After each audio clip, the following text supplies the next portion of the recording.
اعوذ باللہ من الشیطان الرجیم بسم اللہ الرحمن الرحیم السلام علیکم ورحمۃ اللہ وبرکاتہ۔ انشاءاللہ تعالی آج ہم سورۃ آل عمران کی آیت نمبر 121 سے شروع کریں گے، اور یہ 3 دن مستقل ہم انشاءاللہ ان آیات کو بھی پڑھیں گے تفسیر آیت بآیت، اور جس میں ہم اس حصے کا ٹاپک رکھ سکتے ہیں غزوہ احد، اسباب اور سبق، یعنی اللہ سبحانہ تعالیٰ نے کس طریقے سے اس کو ہمارے سامنے رکھ کر کتنا بڑا ہمارے اوپر ایک فضل کیا۔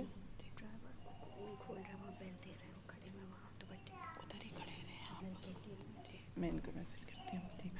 تو یہاں سے کیونکہ قرآن پاک جو ہے ایک بہت ہی خوبصورت کتاب ہے، ہم لوگ اس کو ایک ایک آیت کے ساتھ کر رہے ہیں۔ یہ جو سیٹ اس وقت جو میں بات کر رہی ہوں، انشاءاللہ تعالیٰ اگر آپ اس کو سننے کے بعد دل چاہے آپ کا کہ اس سے پیچھے والا سنیں تو وہ نیٹ پہ موجود ہے، اور ہمارے پاس فیس بک اور یوٹیوب پہ نور القرآن ٹی وی کے نام پہ آپ کھولیں گے NURU کے ساتھ، اور فیس بک پہ ہمارا جو ہے مائی نور القرآن، تو اس کا پچھلا سب حصہ آپ کو وہاں مل جائے گا انشاءاللہ۔ اور اس کے بعد والا سننا ہے تو پھر وہ آپ کو کلاس کے اینڈ پہ بتاتی ہوں۔ طریقہ کار یہی ہوتا ہے کہ ہم ہر آیت پڑھتے ہیں، اس کا لفظی ترجمہ، پھر اس کا بامحاورہ، اور پھر اس میں سے جو بات ہے، چونکہ آج کی آیت سے یہ موضوع شروع ہوگا جو کئی دن چلتا ہے، تو انشاءاللہ آج آپ کو یہ پہلی آیت جو آپ کے سامنے کھلی ہوئی ہے اسکرین پہ، اس کو بار بار پڑھنے کا موقع ملے گا، لیکن جب ہم ایک پورا قصہ دیکھ لیں گے تو اس کے بعد اللہ نے چاہا تو ہم اس کو اس سارے واقعے کی روشنی میں جو ہم نے لیا، لیکن اس وقت ہم آیتوں کی تفسیر سے زیادہ اس میں سے عمل کے نقطے لیں گے۔ آپ میں سے کوئی بھی گیس کرے کہ اس میں سے کتنے کو نقطے نکلیں گے؟ غزوہ، جنگ، صحابہ، اللہ کے نبی، آپ کا میرا تو یہ کوئی فیلڈ ہی نہیں ہے۔ عموماً لوگ یہی سوچتے ہیں، میں بھی یہی سوچتی تھی، لیکن میں نے جتنی بھی دفعہ قرآن پڑھایا، یہ میرا ایکسپیرینس بھی ہے اور میرا اس پہ شرح صدر ہے کہ جتنی تربیت اللہ کے نبی کے غزوات کو پڑھ کر سن کر ہوتی ہے، یہ پورا قرآن پڑھ کر نہیں ہوتی۔ مثلا اب یہ سورۃ آل عمران میں یہ قصہ ہم پڑھیں گے، پھر اس کے بعد آپ دیکھیں گے کہ یہ قصے جو ہیں سورہ انفال سے شروع ہو جاتے ہیں، غزوہ بدر، غزوہ احد، توبہ، انفال، یعنی یہ چیزیں ہم سب کو اپنے اندر جھانکنے پہ مائل کرتی ہیں۔ تو آج کے دور میں ہم بہت ہی گلہ شکوہ کرتے ہیں مسلمانوں کی زبوں حالی کا، اس کی وجہ کیا ہے؟ آپ کو مجھے اس میں سے انشاءاللہ بہت سے سبق ملیں گے۔ اللہ تعالیٰ سے دعا ہے کہ وقت میں برکت ہو، کوئی بھی شیطانی کوشش کامیاب نہ ہو، ہر فتنہ شر خیر میں بدل جائے، اور ہم اللہ کے کلام کی روشنی میں اس کو سمجھ سکیں۔ آئیے شروع کرتے ہیں۔ نحمدہ و نصلی علی رسولہ الکریم، اما بعد فاعوذ باللہ من الشیطان الرجیم، رب اشرح لی صدری ویسر لی امری واحلل عقدۃ من لسانی یفقہوا قولی، رب یسر ولا تعسر وتمم بالخیر۔ سورۃ آل عمران آیت نمبر 121، لفظی ترجمہ اس کا ہم دیکھیں گے۔ آپ کہیں گے کہ یہ کیوں دیکھیں؟ مجھے یقین ہے کہ جن لوگوں کے ساتھ میں بیٹھی ہوں ماشاءاللہ ان کو اس پر پورا شرح صدر ہے کہ قرآن کو جب ایک ایک لفظ کے ساتھ ہم پڑھتے ہیں تو ایک دن ایسا بھی آتا ہے کہ ہمیں اس کو بغیر کسی ٹرانسلیشن والے قرآن کے سمجھنے میں مدد ملتی ہے۔ اس وقت اسکرین پہ ہم یہ بھی کر سکتے تھے کہ آپ کے سامنے ترجمے والا کھول دیں، جو ایک ہماری شروع سے معروف بات ہے۔ آپ نے ہمیشہ اپنے گھروں میں تاج کمپنی کا وہ قرآن دیکھا ہوگا، اوپر عربی نیچے اردو۔ اگر مجھے کوئی کہے نا تو میں ایسے قرآن بین کر دوں، بات بڑی کہہ دی میں نے۔ بچپن سے آپ کسی سے پوچھیں آپ کو قرآن سمجھ آتا ہے؟ جی۔ ٹرانسلیشن سمجھ آتا ہے؟ جی۔ کیسے؟ وہ اردو ترجمے والا قرآن کھولیں گے۔ ہمارے مسلمان ملک میں اگر ایک 5 سال کے لیے عربی کے ساتھ ہی اردو لکھنے والے مصحف بند کر دیے جائیں اور صرف عربی کے مصحف ہوں، تو ہم جیسے اس وقت آپ کا یقیناً ذہن اس کے ساتھ چلے گا کہ عربی ہے تو اس میں کچھ تو بات ہوگی نا میرے لیے۔ تو جب ہم یہ چیز ہمیں پکی پکائی مل جاتی ہے تو میں اس کی ایک مثال آپ کو دے سکتی ہوں۔ اردو ترجمے والا قرآن ایسے ہے کہ کویسچن پیپر کے ساتھ آنسرز بھی لکھے ہوئے ہیں۔ کون مت ماری ہوئی ہے جس کی کہ وہ غور کرے، اس پہ دیکھے؟ تو اپنے گھروں میں آپ اب اس پہ کیا کریں؟ اگر ہمارے گھروں میں ہے تو اس کا کیا ہمیں کرنا، حل کیا اس کا؟ ہم کیا کریں گے؟ ہم سادہ قرآن لے کر پڑھیں۔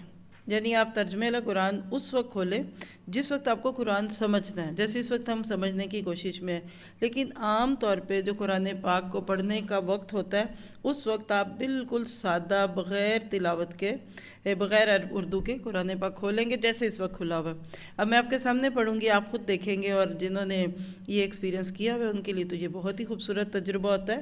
یہ میرا فیوریٹ کام ہے۔ آج تو ہم ایک تفسیر کے لیے بیٹھے ہیں نا، لیکن میں عام درس میں بھی جب جاتی ہوں تو میں عام ساتھیوں کو دعوت دیتی ہوں، جیسے ابھی آپ کو بھی کہوں کہ ذرا پڑھیے۔ کتنے لوگ ہیں جو ہاتھ اٹھا کے بتا سکیں کہ آپ کو یہ جو لکھا ہوا یہ اردو سمجھ آ رہا ہے؟ ہینڈ ریز کریں، مجھے بھی اندازہ ہو جائے۔ ایک ہاتھ ہے ماشاءاللہ پیچھے، ایک لفظ، ماشاءاللہ ویری گڈ۔ میں یہ بھی کہتی ہوں اکثر سننے والوں کو کہ آپ اس میں سے اردو کی ڈھونڈ لیں، بہت سارے ہیں۔ کتاب اردو کا لفظ ہے، دیکھیے اس میں اہل ہے، اللہ کا لفظ ہے، واو لے لیں، علیم ہے۔ تو ہم اس لحاظ سے بہت خوش قسمت ہیں کیا کہ ہمیں 80% ورڈز اردو کے مل جاتے ہیں۔ تو چلیے دیکھتے ہیں۔ اور اس جب غدوتا، تم صبح و سویرے نکلے۔ اب یہ کہاں سے، ابھی اس کی تفسیر میں بات آئے گی۔ کہاں سے نکلے؟ من اہلی کا، اپنے گھر والوں سے، یعنی جیسے ہم اور آپ عام حالات میں اپنے گھر والوں کے ساتھ ہوتے ہیں، اور اللہ کے دین کا تقاضا آیا تو نکل آئے۔ تو کیا ہوا پھر دیکھیے گا۔ اور اس جب غدوتا، آپ صبح سویرے نکلے، من سے، اہلی کا، اپنے گھر والوں سے۔ اگر میں اس کو اکٹھا پڑھوں نا تو اس کا معنی کیا ہوگا؟ اپنے گھر والوں کو چھوڑ کر، یعنی بستر کا آرام چھوڑ کر، سب دنیا کے گھر کے تقاضے چھوڑ کر نکل گئے۔ پہلا معاملہ ختم ہوا۔ جا کر، نکل کر کیا کیا؟ جو اصل چیز تھی، تبوئ المومنین، تبوئ، آپ جگہ بنا رہے تھے، المومنین، مومنوں کی، یعنی اپوائنٹ کر رہے تھے اپنے ساتھیوں کو، ان کی ذمہ داریاں بتا رہے تھے، ان کی جابس ان کو ڈسٹریبیوٹ کر رہے تھے۔ کیوں بھائی، کیا ہو رہا ہوتا ادھر؟ مقاعدہ، بیٹھنے کی جگہ، للقتال، قتال کے لیے، یعنی قتال کے لیے جس طرح کی اسٹریٹجیز اور جو جگہیں چاہیے تھیں آپ وہ ساری سیٹ کر رہے تھے، اور یہ سب کچھ تو آپ زمین پہ کر رہے تھے، حالانکہ واللہ، اور اللہ، سمیع، خوب سننے والا، علیم، خوب جاننے والا ہے۔ اب آپ کو کافی ساری بات تو اس میں سے سمجھ بھی آ گئی الحمدللہ، لیکن اب اس کو ہم اگر ایک محاورے کی زبان میں پڑھیں، اس کو جب میں بولوں گی یہ تفسیری ترجمہ کہلاتا ہے، بات بھی سمجھ آ جاتی ہے اور تھوڑی تھوڑی اس میں سے وضاحت بھی ملتی ہے۔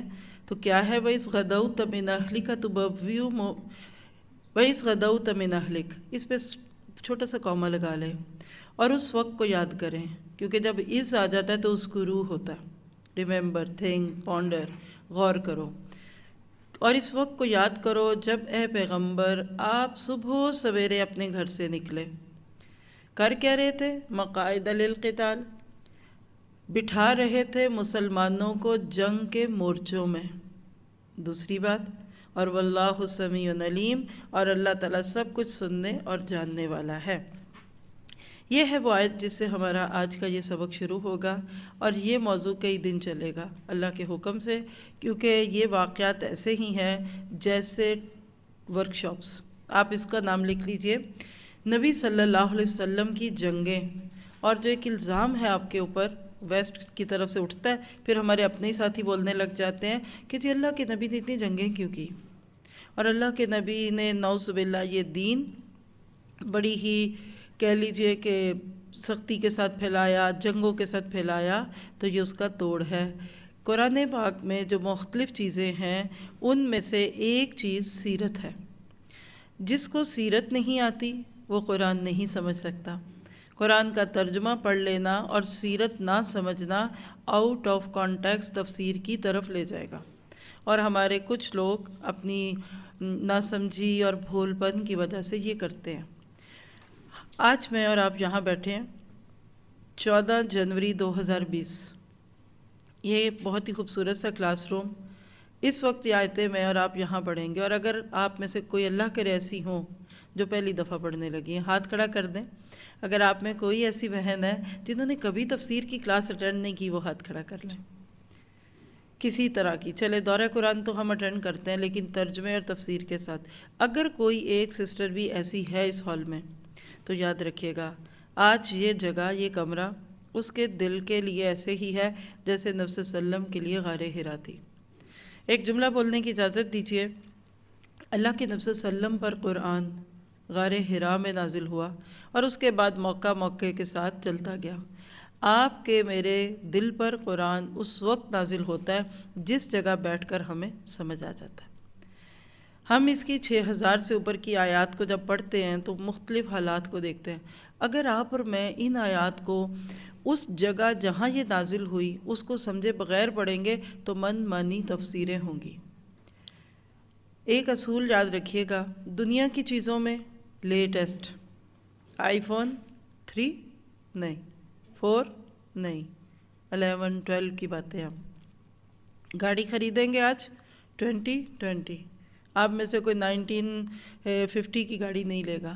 دنیا کی چیزوں میں جتنا آگے جائیں گے اتنا لیٹسٹ ملے گا، دین کی چیزوں میں جتنا پیچھے جائیں گے اتنا بہترین ملے گا۔ اصول لکھ لیجئے، روٹس پہ رہنا ہے۔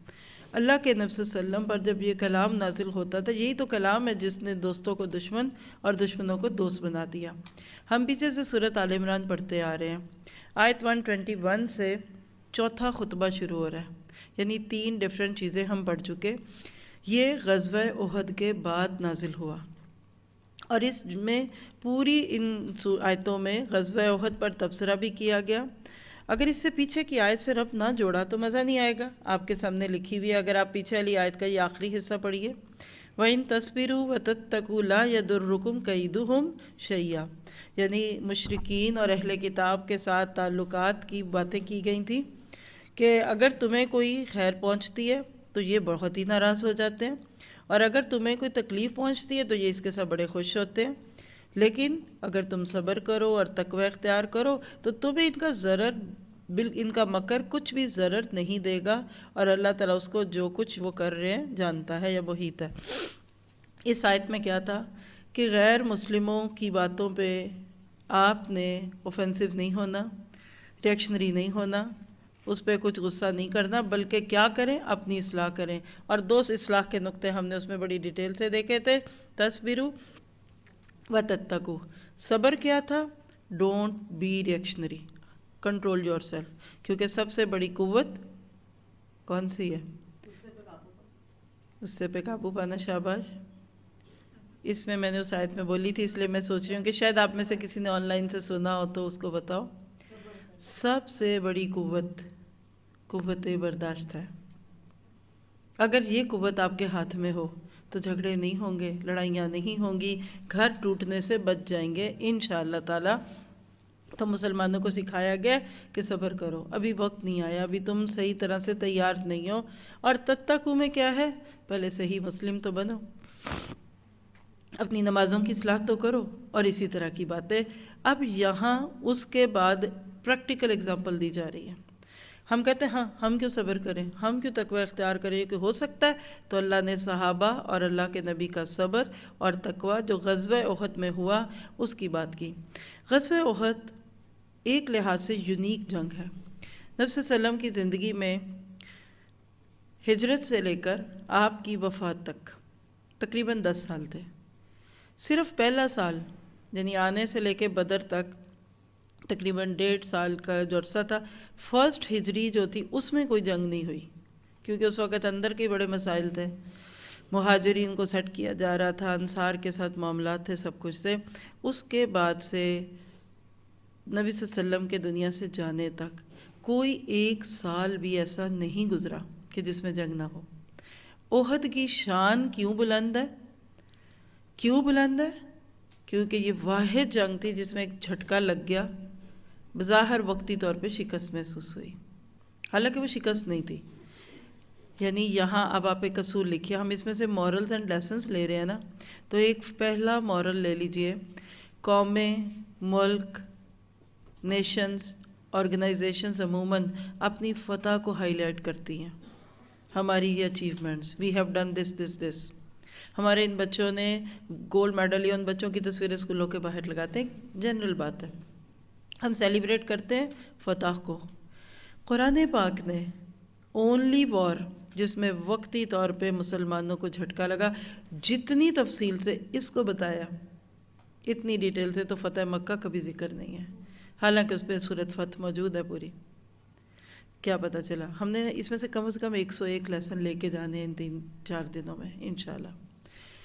سب سے پہلا یعنی جو میسیج ابھی تک باتوں میں نکل رہا ہے وہ ساتھ ساتھ بتاتی رہوں گی، آپ چاہیں تو ایک لسٹ بنا کے 1 2 3 لکھیں، وہی جیمز بن جائیں گے انشاءاللہ اس حصے کے۔ شکست سے سبق لینا سیکھو۔ عموماً لوگ اپنی فتح کو بنیاد بناتے ہیں تاکہ اس فتح کے نتیجے میں وہ دنیا میں اپنا لوہا گرم کروا سکے، لیکن اللہ تعالیٰ کہتے ہیں کہ شکست سے فائدہ اٹھاؤ۔ دیکھیے آج ہمارے دور میں گولڈ میڈل دینے کا رواج ہے، اسی طرح سے ہم دوسروں کو بہت ہی ایڈمائر کرتے ہیں، تعریف کرو، بلکہ پیرنٹنگ میں ایک پورا ٹاپک ہے پریزنگ، بچوں کی تعریف کرنی چاہیے کہ نہیں، ان کو گفٹس دینے چاہیے، ریوارڈز دینے ہیں کہ نہیں، ڈانٹنا ہے کہ نہیں۔ یہاں سے اللہ کے نبی صلی اللہ علیہ وسلم اور صحابہ کرام کے ساتھ جو معاملہ ہوا، اللہ تعالیٰ نے جس چیز کو ہائی لائٹ کیا ہے وہ کیا ہے کہ اپنی غلطیوں سے سبق لینا سکھاؤ۔ فتح کا تو اپنا ہی ایک بڑا نشہ ہوتا ہے، وہ تو پہلے ہی اندر سے بندہ اپنے کندھے تھپ تھپاتا ہے، ماشاءاللہ تم جیسا کوئی ہے، اور ہم بھی کہتے ہیں ہے کوئی ہم جیسا تو سامنے آئے۔ جب اس پہ تعریفوں کے پل بننے لگتے ہیں نا تو ایک تو نفس موٹا ہوتا ہے، دوسری بات ہے نظر لگتی ہے، سٹیج پہ بلا بلا کے میڈلز دینا، گلے میں پھولوں کے ہار ڈالنا، نظر بھی لگتی ہے اور عجب بھی آتا ہے۔ کتنے نقصان ہیں، فخر، عجب، تکبر، بڑائی، اور بعض لوگ پھر سوچتے ہیں کہ اتنا کچھ کر لیا اب اور کیا کرنا ہے۔ میں نے سیرت کو جتنی بھی دفعہ پڑھا، اور الحمدللہ میں نے پڑھا نہیں، میں نے اگر میں کہوں کہ میں نے 20 ٹائم سیرت پڑھائی بھی ہے، شارٹ لانگ، اور یہ ساری چیزیں ہمارے ایپ کے اوپر آپ کو سیرت کے سیشن میں ایون 3 گھنٹے کا بھی پورا سیرت کا سیشن ہے، مکی دور بھی ہے، مدنی بھی ہے، اور طویل رحیق کو مختوم تک جیسی بک ہم نے پڑھی، محسن انسانیت پڑھی، تجلیات نبوت، تو ہر کورس میں ہم پڑھاتے بھی ہیں۔ میں نے یہ چیز دیکھی، اللہ کے نبی کا مزاج کندھے تھپ تھپانے کا نہیں تھا۔ اب حرِّض المومنین علی القتال تو تھے، جب صحابہ کا ڈی موٹیویشن ہوا ہوتا تھا، ہمیں تو کچھ کرنا ہی نہیں آتا، ہم سے تو غلطی ہو گئی، آپ اس پہ ان کی اپلفٹنگ کرتے تھے، لیکن کامیاب ہو کر آنے والوں کے گلے میں پھولوں کے ہار نہیں ڈالے۔ ہم تو ایک عمرہ یا حج کوئی کرائے اتنے پھول ڈالتے ہیں کہ ایئرپورٹ پورا جو بیچارہ پھولوں سے بھر جاتا ہے، اور نماز پڑھنے پہ ابھی تک پھول ڈالنے کی رسم نہیں بنی۔ میں دکھے دل کے ساتھ ایک جملہ بول دوں، یہ ساری لیسنز ہیں آج بھی، یعنی 2020 میں آ گئے ہیں، تقریباً 1450 کے قریب پہنچ گئے ہم اللہ کے نبی کے بعد سے، ابھی تک حج اور عمرہ ہمارے نظروں میں معتبر ہے۔ تو کبھی وہ لوگ جب کام کرتے ہیں تو ہم جا کر اس کے گلے میں پھول ڈال آتے ہیں، حالانکہ روزے رکھنے والے کے گلے میں نہیں ڈالتے۔ ایک وقت آئے گا نماز پڑھنے والے کے بھی گلے میں لوگ پھول ڈالیں گے۔ جس تیزی سے ریورژن ہو رہا ہے، جتنی تیزی سے ہم اپنی نمازوں سے دور ہو رہے ہیں، میں آپ کی نہیں بات کرتی، ماشاءاللہ آپ نے تبھی شروع کی ہیں کیونکہ قرآن پڑھ لیا، میں عامت الناس کی بات کرتی ہوں۔ آج صبح ہم نے ایک ایکسپیرینس کیا، ایسے ہی نکل کے باہر، کیونکہ آج آیتیں نہیں پڑھانی تھی صبح نکلنے کی، تو میں نے کہا اس کو فیل تو کروں۔ یقین کریں جو بھیک مانگ رہے ہیں ان سے لے لیں، اور جو سڑکوں پہ کھڑے ہیں، کوئی برگر بیچ رہا ہے تو کوئی کچھ، آپ پوچھئے ذرا 5 وقت کی نماز بھی یہ پڑھتے ہیں؟ آپ اپنے گھر کی ماسیوں اور ملازموں کو دیکھ لیں، اگر آپ سختی نہ کریں تو ہو سکتا ہے وہ بھی نہ پڑھیں۔ کچھ مصروف بہت ہے، کچھ کو نیند بڑی پیاری ہے، اور یہی حالات ہے۔ تو اب جب نیکیاں نایاب ہونے لگ جاتی ہیں نا، کوئی وہ نیکی کرتا ہے تو ہم جا کر اس کو پریز دیتے ہیں، تعریف کرتے ہیں۔ صحابہ کرام تو فجر، ظہر، عصر، مغرب نہیں، تہجد کو بھی معمول سمجھتے تھے۔ آپ نے وہ واقعہ سنا ہوگا کہ اللہ کے نبی کی زبان سے صحابہ نے سنا کہ ابھی جو شخص جہاں سے گزرے گا وہ جنتی ہے، تو کھوج لگ جاتی تھی ان کو، کیونکہ وفی ذالک فلیتنافس المتنافسون، اسی میں رغبت کرنے والوں کو رغبت کرنی چاہیے، یعنی ایک دوسرے کی نیکیاں دیکھو، اس میں مسابقہ اور اس کی کوشش جائز ہے۔ ایک صحابی گزرے، عمر بن العاص تھے غالباً، صحابہ کو کھوج لگ گئی کہ بھئی ان کا نام کیوں لیا گیا؟ ایک دوسرے صحابی ان کے گھر گئے، کہنے لگے میں نے کسی بات پہ قسم کھا لی ہے کہ 3 دن تک گھر میں نہیں جاؤں گا، تو کیا آپ مجھے اپنا مہمان رکھیں گے؟ بسم اللہ، کیونکہ مہمان کے آنے پہ کوئی ان کو ہاتھ پاؤں نہیں پڑ جاتے تھے۔ ہم تو ہمارا تو دل بیٹھنے لگا، مہمان آ رہے ہیں، اللہ اکبر، جل تو جلال تو آئی بلا کو ٹال تو۔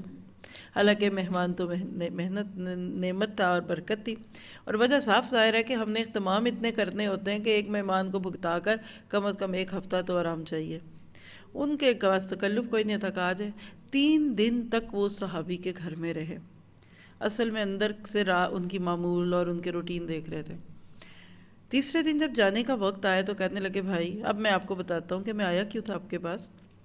کچھ بھی نہیں تھا میرے دل میں، بس میں نے تو اللہ کے نبی کی زبان سے جب آپ کی خوبی سنی تو میں نے کہا ذرا میں قریب رہ کر آپ سے سیکھ لوں۔ یہ بھی نوٹ کیجئے، ہم دوسروں کے گھروں میں کیا سوچ لے کر جاتے ہیں، کیا تجسس، کیا ہماری نظریں ہوتی ہیں، ان کی کرسیاں میز، ان کے لیمپ اور ان کے شینگلیرز۔ صحابہ کرام کی نظر نیکیوں پہ ہوتی تھی، کیونکہ جس کے دل اور دماغ میں جو چیز بیٹھی ہوگی نا وہ اسی کے پیچھے لگے گا۔ کہنے لگے میں نے آپ کو ویسے ہی دیکھا جیسا میں ہوں، ہم سبھی ایسے ہیں۔ اس میں یہ لفظ ہے، آپ نے بھی 5 وقت کی نماز پڑھی، آپ نے بھی رات کو قیام کیا، تہجد پڑھی، تو یہ تو ہم سب کرتے ہیں۔ یعنی اس دور میں عام لوگ بھی تہجد پڑھتے تھے، تو وہ نیکی سب کے لیے کامن تھی، جیسے ایک چیز کامن جو ہو گئی۔ تو آپ کی کیا نیکی ہے؟ پھر انہوں نے جو جواب دیا وہ آپ سب کو پتہ ہی ہوگا کہ بھائی میرے پاس اور تو کوئی بڑی نیکی نہیں، لیکن میں کسی کے بارے میں اپنے دل میں گرج نہیں رکھتا، غصہ نہیں رکھتا، میرا دل بڑا صاف ہے۔ کہا بس اب سمجھ آ گئی کہ آپ کی یہ صفائی اللہ کو پسند آ گئی۔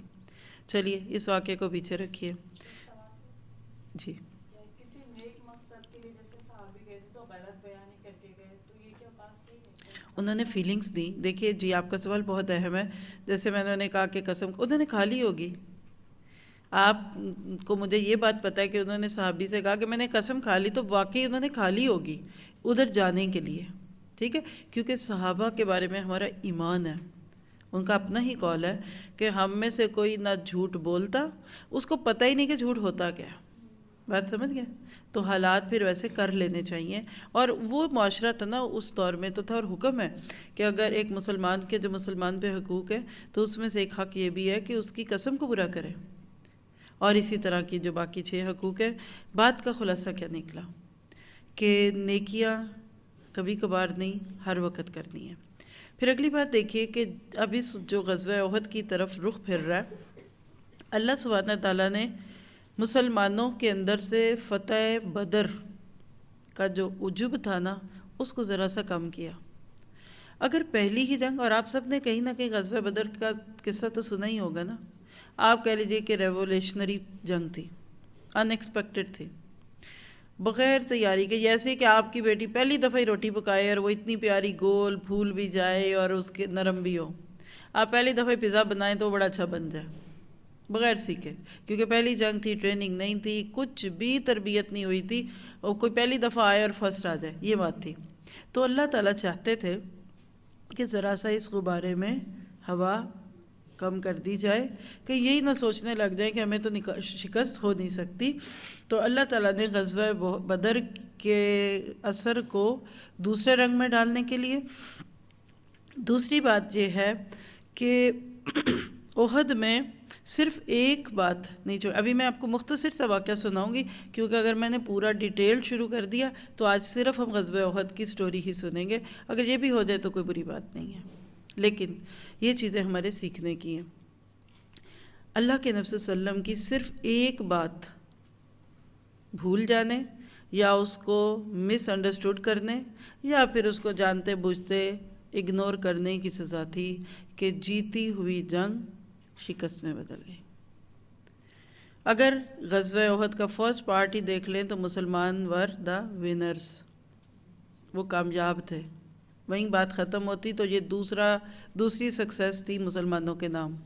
لیکن بعد میں جو بھگدڑ مچی، اس نے اس پہلی فتح کو ذرا مائلڈ کیا اور کہہ لیجئے کہ میچ ڈرا ہو گیا۔ تو غزوہ احد کیا تھی؟ نہ مسلمان جیتے نہ کفار جیتے۔ کیسے؟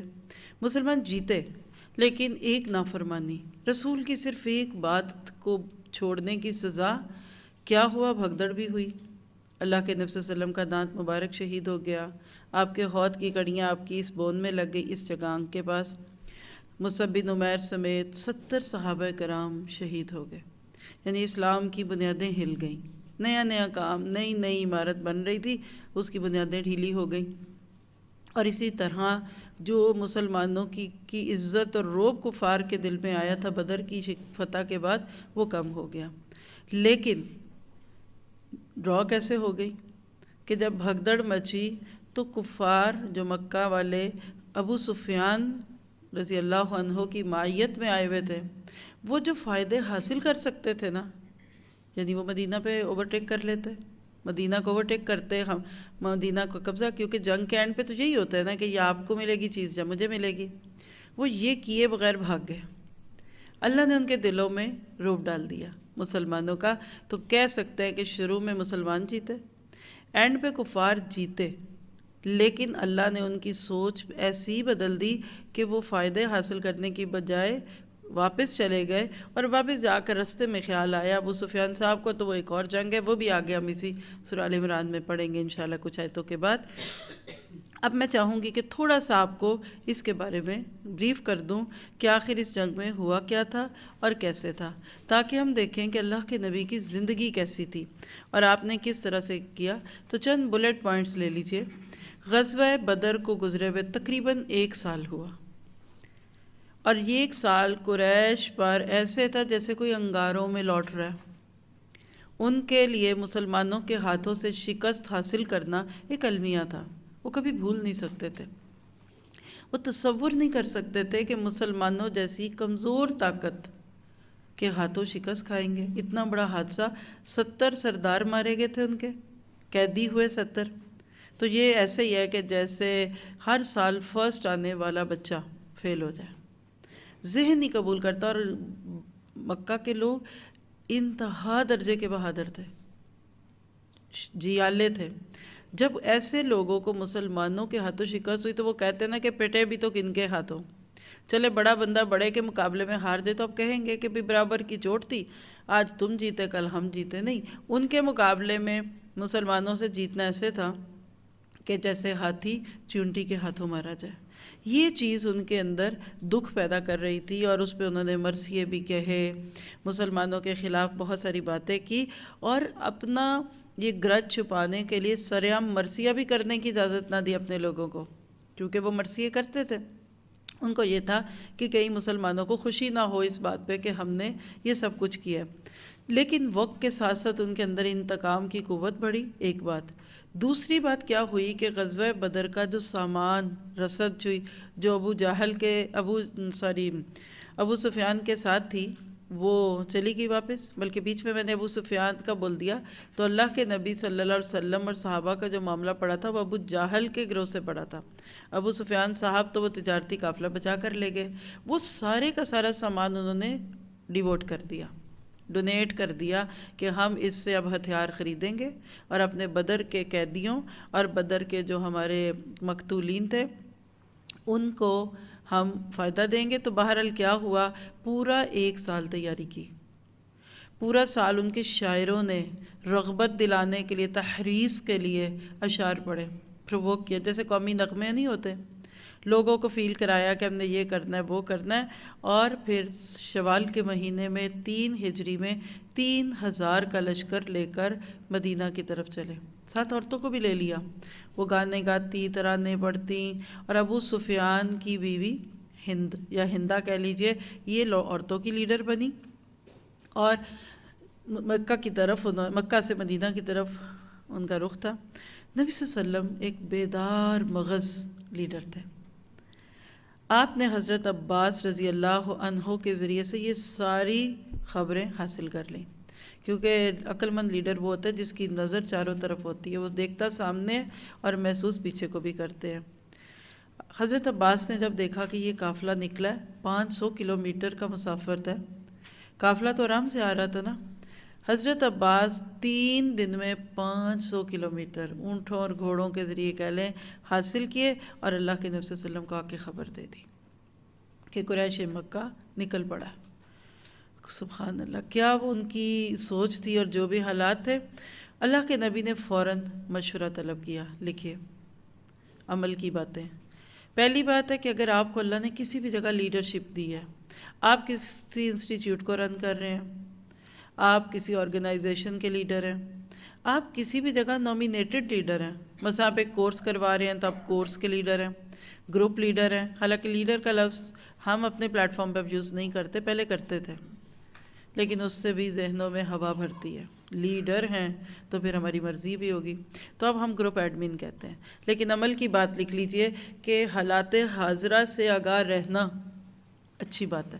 کئی لوگ جب قرآن پڑھنے لگ جاتے ہیں نا تو وہ اخبار پڑھنے کو گناہ کا کام کہتے ہیں۔ استغفر اللہ، یہ اخبار پڑھتے ہیں اور اس میں تو جھوٹ ہوتا ہے اور اس میں تو تصویریں ہوتی ہیں۔ مجھے نہیں پتا پاکستان میں کوئی اخبار پڑھتا ہے کہ نہیں، کیونکہ اب اخبار بھی ٹیلی فون اور نیٹ کے تھرو پڑھی جاتی ہے۔ نتیجہ کیا ہوتا ہے کہ لوگ پھر ان ساری چیزوں کو یعنی ایکسٹریم پہ چلے جاتے ہیں۔ تو یہاں ایک اور عمل کی بات لکھیے، دنیا کے اندر کیا ہو رہا ہے، کون جیا کون مرا، کدھر طوفان زلزلہ کیا ہوا، اس سے آگاہ رہنا گناہ نہیں ہے۔ لیکن مقصد یہ نہ ہو جائے کہ سارا دن صبح اٹھتے ہی ٹی وی کھولتا ہے اور خبریں سنتے ہیں، اور خبریں سننی چاہیے، دیکھنی نہیں چاہیے۔ بعض لوگوں کے گھروں میں ٹی وی جائز ہی ہوتا ہے خبروں کے نام پہ، اور بیچ میں پھر سب کچھ ہوتا ہے، تو خبریں دیکھیے نہیں سنیے۔ تو بہرحال یہاں ایک عمل کی بات ہے، کیونکہ آپ دیکھیے اگر آپ ارد گرد دیکھ ہی نہیں رہے تو آپ کیسے لوگوں کو فالو کریں گے، کیا ہوگا؟ تو نتیجہ کیا نکلے گا کہ لوگ آپ کو پھول بنا دیں گے۔ عمل کی بات، پھر اگلی بات عمل کے نقطے کی جو نوٹ کیجیے گا، اور وہ کیا ہے، جو ہی آپ تک یہ بات گئی تو آپ نے مجلس شورا بنائی، اور یہاں اللہ کے نبی صلی اللہ علیہ وسلم نے اپنا ایک خواب بیان کیا۔ پورا خواب جو ہے وہ ہمیں سیرہ کی بکس میں ملتا ہے۔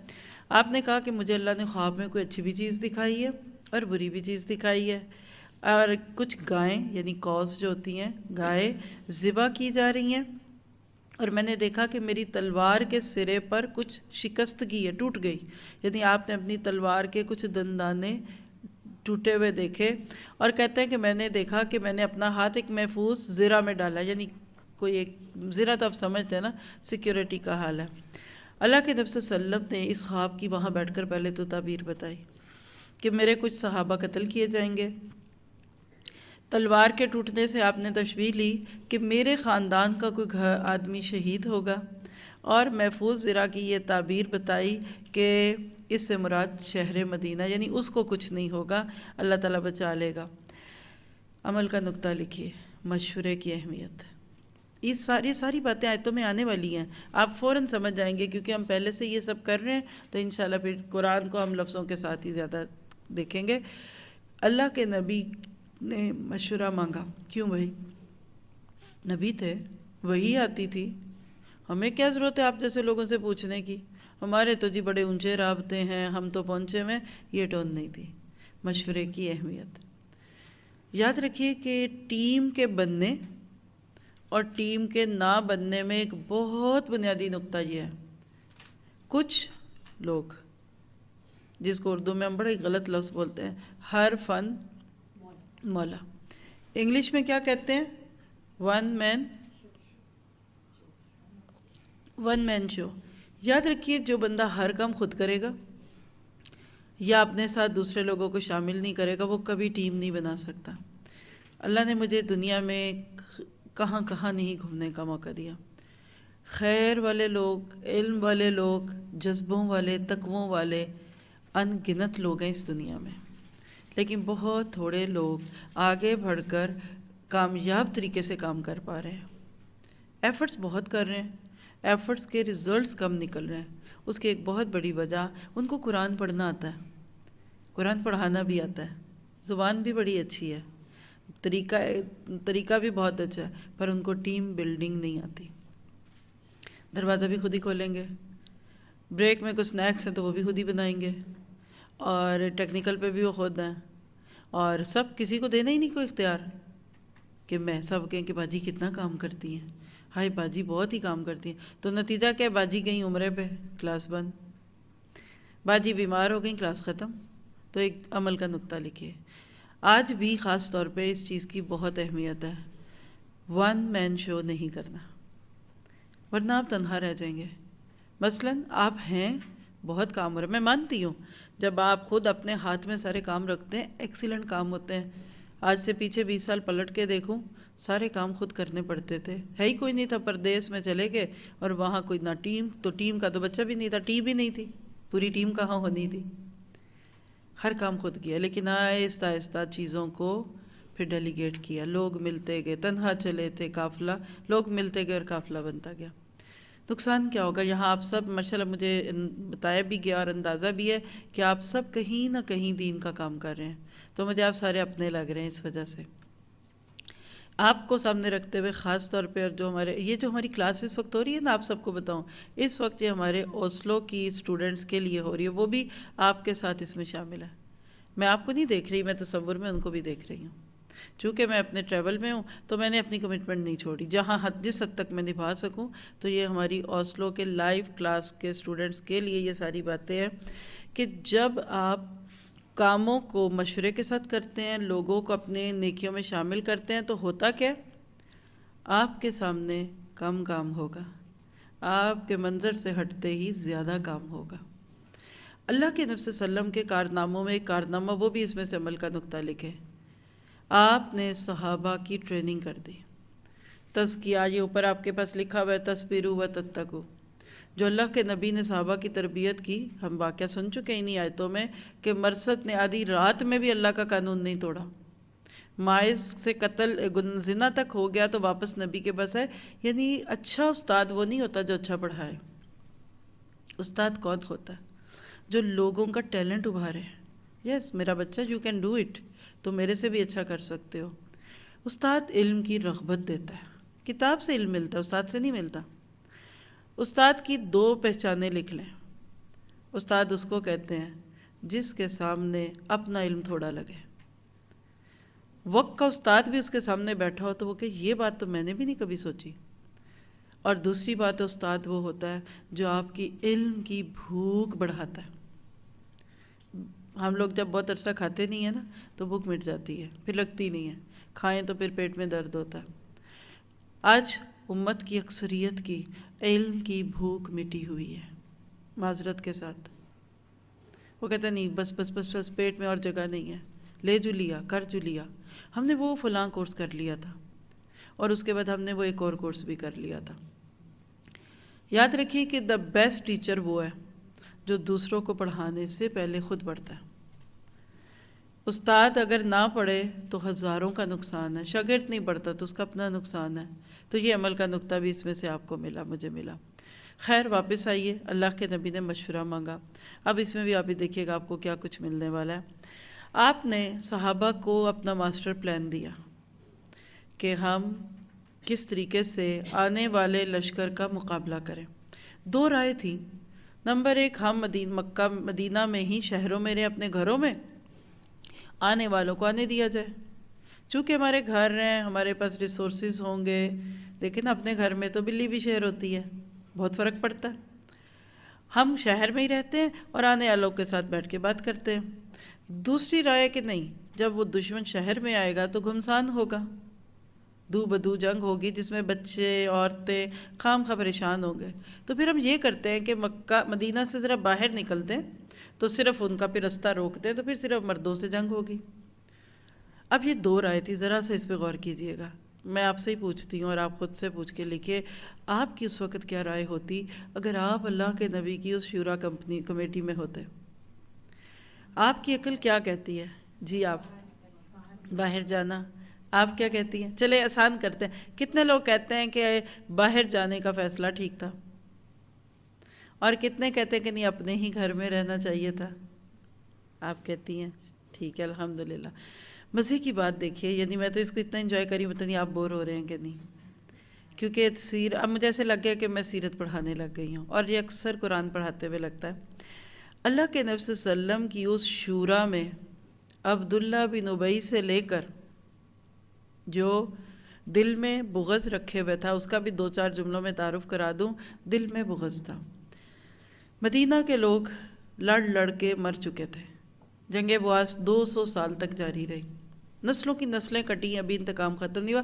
بالآخر انہوں نے بیٹھ کر ایک مشورہ کیا کہ کب تک لڑیں گے، کوئی ایک لیڈر رکھ لے۔ 2 قبیلے تھے، اوس اور خزرج۔ اوس غریب قبیلہ تھا، خزرج امیر تھا، وہ ان لیڈز کوالٹی کہلے کلاس ان لیڈز تھی، دوسرا تھا۔ انہوں نے کہا چلو بھائی عبداللہ بن ابی کو اپنا سمجھے کہ صدر بنا لیتے ہیں، وزیر بنا لیتے ہیں، جو یہ کہے گا وہ دونوں مانیں گے۔ چونکہ عبداللہ بن ابی خزرج سے تھا، سب نے کہا ٹھیک، خزرجی نے تو کہنا تھا۔ اوس والے بیچارے دبے ہوئے تھے، ان سے زبردستی مورے لگوا لی، ووٹ پہ نامینیٹ ہو گیا۔ اناؤنس تھا کہ اب مدینہ کا حکمران عبداللہ بن ابی ہوگا۔ صرف اس کی رسم تاج پوشی کی تیاریاں ہو رہی تھی، وہ ابھی سیلیبریشن نہیں ہوئی تھی۔ اتنے میں طلع بدر علینا، وہ ایک چاند ایسا چمکا کہ جس کی بعد من ثنیۃ الوداع، اللہ کے نبی کے مدینہ میں آتے ہی وہ چھوٹے چھوٹے چراغ سب بجھ گئے، کیونکہ بڑا چراغ جلتا ہے نا تو نائٹ لیمپ یاد ہی نہیں رہتا کہ تھا کمرے میں، اور اگر ساری بڑی بند کرے تو وہ چھوٹا سا لیمپ بھی اپنی جگہ بنا لیتا ہے۔ ہمارے یہاں ایک محاورہ، اندھوں میں کانا راجا، یہ عبداللہ بن ابی پہ بات آتی ہے۔ اللہ کے نبی نے آتے ہی جو طریقہ رکھا پیسا کے مدینہ اور مواخات مدینہ، یہ بھی ایک بڑا دلچسپ ٹاپک ہے۔ مدینہ کے لوگوں کو سمجھ آ گیا کہ یہ تھی وہ چیز جس کی ہمیں تلاش تھی۔ ظاہر ہے دیکھیں نا، بندہ کوشش تو کرتا ہے نا، پہلے اویلیبل وہ شخص تھا، اس سے فائدہ اٹھاتے رہے، لیکن نبی صلی اللہ علیہ وسلم کے چراغ بدر منیر کے سامنے عبداللہ بن ابی ایک نائٹ بلب بن گیا۔ لوگوں نے اس کو چھوڑ کر اللہ کے نبی کو بڑا مان لیا۔ یہ تھا وہ نقطہ جس نے عبداللہ بن ابی کے دل میں حسد کی، رقابت کی آگ ڈال دی کہ اس شخص کی وجہ سے لوگوں نے مجھے پیچھے کیا۔ حالانکہ کیا ہوتا، اپنی روشنی بڑھاتا، اپنے آپ کو اچھا کرتا تو سامنے آتا۔ یہاں پھر عمل کا نقطہ لکھیے۔ بہت سارے لوگ تقابل پہ آ جاتے ہیں، اپنی کمی کمزوری کو مانے بغیر، دوسرے کی بڑائی کو تسلیم کرنے کی بجائے اس کو اپنا کمپیٹیٹر یا تقابل میں آنے والا مقابل بنا لیتے ہیں۔ اس نے مسلمانوں کو نقصان دینا تھا، غزوہ بدر میں بھی اس کا بڑا ہاتھ تھا۔ بٹ ہوا کیا، جب بدر کی فتح ہوئی اس کو سمجھ آ گیا کہ یہ تو آتے ہی چھا گیا، یہ گروہ مدینہ میں آتے ہی میرے مقابلے پہ آگے۔ اس نے نام کا کلمہ پڑھا، کیونکہ اس کو یقین تھا کہ میں مسلمانوں کی جماعت سے دور رہ کر، باہر رہ کر اتنا نقصان نہیں دے سکتا جتنا اس کے اندر آؤں گا، جس کو کہتے ہیں گھر کا بھیدی لنکا ڈھائے۔ تو اس کا اسلام ابھی نیا نیا تھا۔ اب عمل کی بات لکھیے، اللہ کے نبی اتنی اہم میٹنگ کر رہے ہیں، آج کی زبان میں بند کمرے میں کلوز سرکٹ میٹنگ ہے کہ بھئی دشمن آ رہا ہے، مقابلہ کرنا ہے، تو اس میں آپ نے کس کو بٹھایا؟ عبداللہ بن ابی کو۔ تو جملہ لکھ لیجئے، آج ہمارے لیڈر سے بہت ساری ایسی غلطیاں ہوتی ہیں، رسک نہیں لیتے۔ رسک ٹیکنگ لکھیے اس کے اندر جو لفظ۔ اللہ کے نبی سے ہم نے کیا سیکھا؟ ٹیک دا رسک۔ وجہ دیکھیے، عبداللہ بن ابی، اب ہم اسلام کی نظر میں کہتے ہیں تو ہمیں ایک ناقابل پسند شخصیت ہے نا، لیکن پرسنالٹی تھی، خوبی تھی۔ آپ اس کو ایسی زبان سے سمجھیے کہ آپ اور میں اس وقت ایک قرآن کلاس میں ہیں، ہو سکتا ہے ہم کو ایک بڑا ایونٹ کریں تو ہم ایک پلاننگ کریں، تو آپ میں سے جو جتنا سمجھدار، جینیس اور جتنا پکی ہوگا وہ ہمیں اتنے اچھے مشورے دے گا۔ ہو سکتا ہے 2 گھر چھوڑ کر کسی فلم انڈسٹری والوں کی میٹنگ ہو رہی ہو، تو وہاں بھی تو جینیس ہوں گے نا۔ عبداللہ بن ابی was genius but evil genius, یہ پتہ چلا۔ تو عمل کا نقطہ لکھیے، اور یہ پورا آپ کا لیڈرشپ کورس تیار ہو رہا ہے۔ اگر ایک اچھے لیڈر بننا ہے نا تو سوسائٹی کے بیسٹ پیپل لے لیجئے، تھنک ٹینک لے لے، بٹ بی کیئرفل۔ توقات کہتے ہیں اس کو، ان سے تعلق رکھو، بچتے بچاتے۔ رائے کیا آئی تھی؟ واپس آ جائیے۔ اللہ کے نبی صلی اللہ علیہ وسلم کو صحابہ میں سے کچھ نے، جس میں عبداللہ بن ابی کی رائے کیا تھی کہ اپنے گھروں میں ہی رہیں۔ ہم اپنے گھروں میں دیواروں سے، کوٹریوں سے کہہ لیجئے کہ تیر پھینکیں گے۔ دیکھیں ایک اوپن ایئر میں تو آپ ایکسپوز ہو گئے، تو گھر میں مورچہ بندی ہوگی۔ تو بہرحال عبداللہ بن ابی کی رائے کیا تھی کہ گھروں میں رہ کر کی جائے۔ چونکہ یہ خزرج کا سردار بھی تھا تو اس کی رائے کی بھی بڑی اہمیت تھی۔ مزے کی بات دیکھیے کہ نبی صلی اللہ علیہ وسلم کی بھی یہی خواہش تھی، لیکن بڑے بڑے صحابہ کرام نے جو جوش میں تھے، اور خاص طور میں اب یہاں پھر لکھیے ہماری یوتھ، جوانوں کا وہ گروہ جن کو بدر میں لڑنے کا موقع نہیں ملا، اور آپ کیا کہتے ہیں کہ جوان خون بڑا گرم ہوتا ہے، انہوں نے کہا نہیں اللہ کے نبی، ہم عورتوں کی طرح گھر میں بیٹھ جائیں گے، سینے تان کے جائیں گے، ہم ذرا ان کو دکھائیں گے، ان کو ناکو چنے چلائیں گے، یہ کریں گے، وہ ہوگا، اور ان کو یہ پتہ چلے گا، یہ ہوگا، وہ ہوگا۔ اللہ کے نبی صلی اللہ علیہ وسلم نے یوتھ کو، کہنا چاہیے کہ جوانوں کی بات کو اہمیت دی، کیونکہ دیکھیے ایک یوتھ کو دین میں داخل کرنا یہ ایک بڑی اسٹریٹجی ہے۔ آپ کو اپنے جوان بچوں کی کچھ باتیں ماننی پڑیں گی تاکہ پھر آپ بعد میں ان سے بہت ساری منوائیں۔ اب ذرا سا ادھر ایک عمل کا نقطہ ڈھونڈیے، جو رائے عبداللہ بن ابی کی تھی وہی رائے نبی صلی اللہ علیہ وسلم کی بھی تھی، لیکن دونوں کی سوچ اور نیت میں زمین اور آسمان کا فرق تھا۔ ایک جملے میں بول دیتی ہوں، آپ کو بات سمجھ آئے گی۔ عبداللہ بن ابی اپنی جان بچانے کے لیے گھر میں رہنا چاہتا تھا، اللہ کے نبی صلی اللہ علیہ وسلم اسلام کی جان بچانے کے لیے گھر میں رہنا چاہتے تھے۔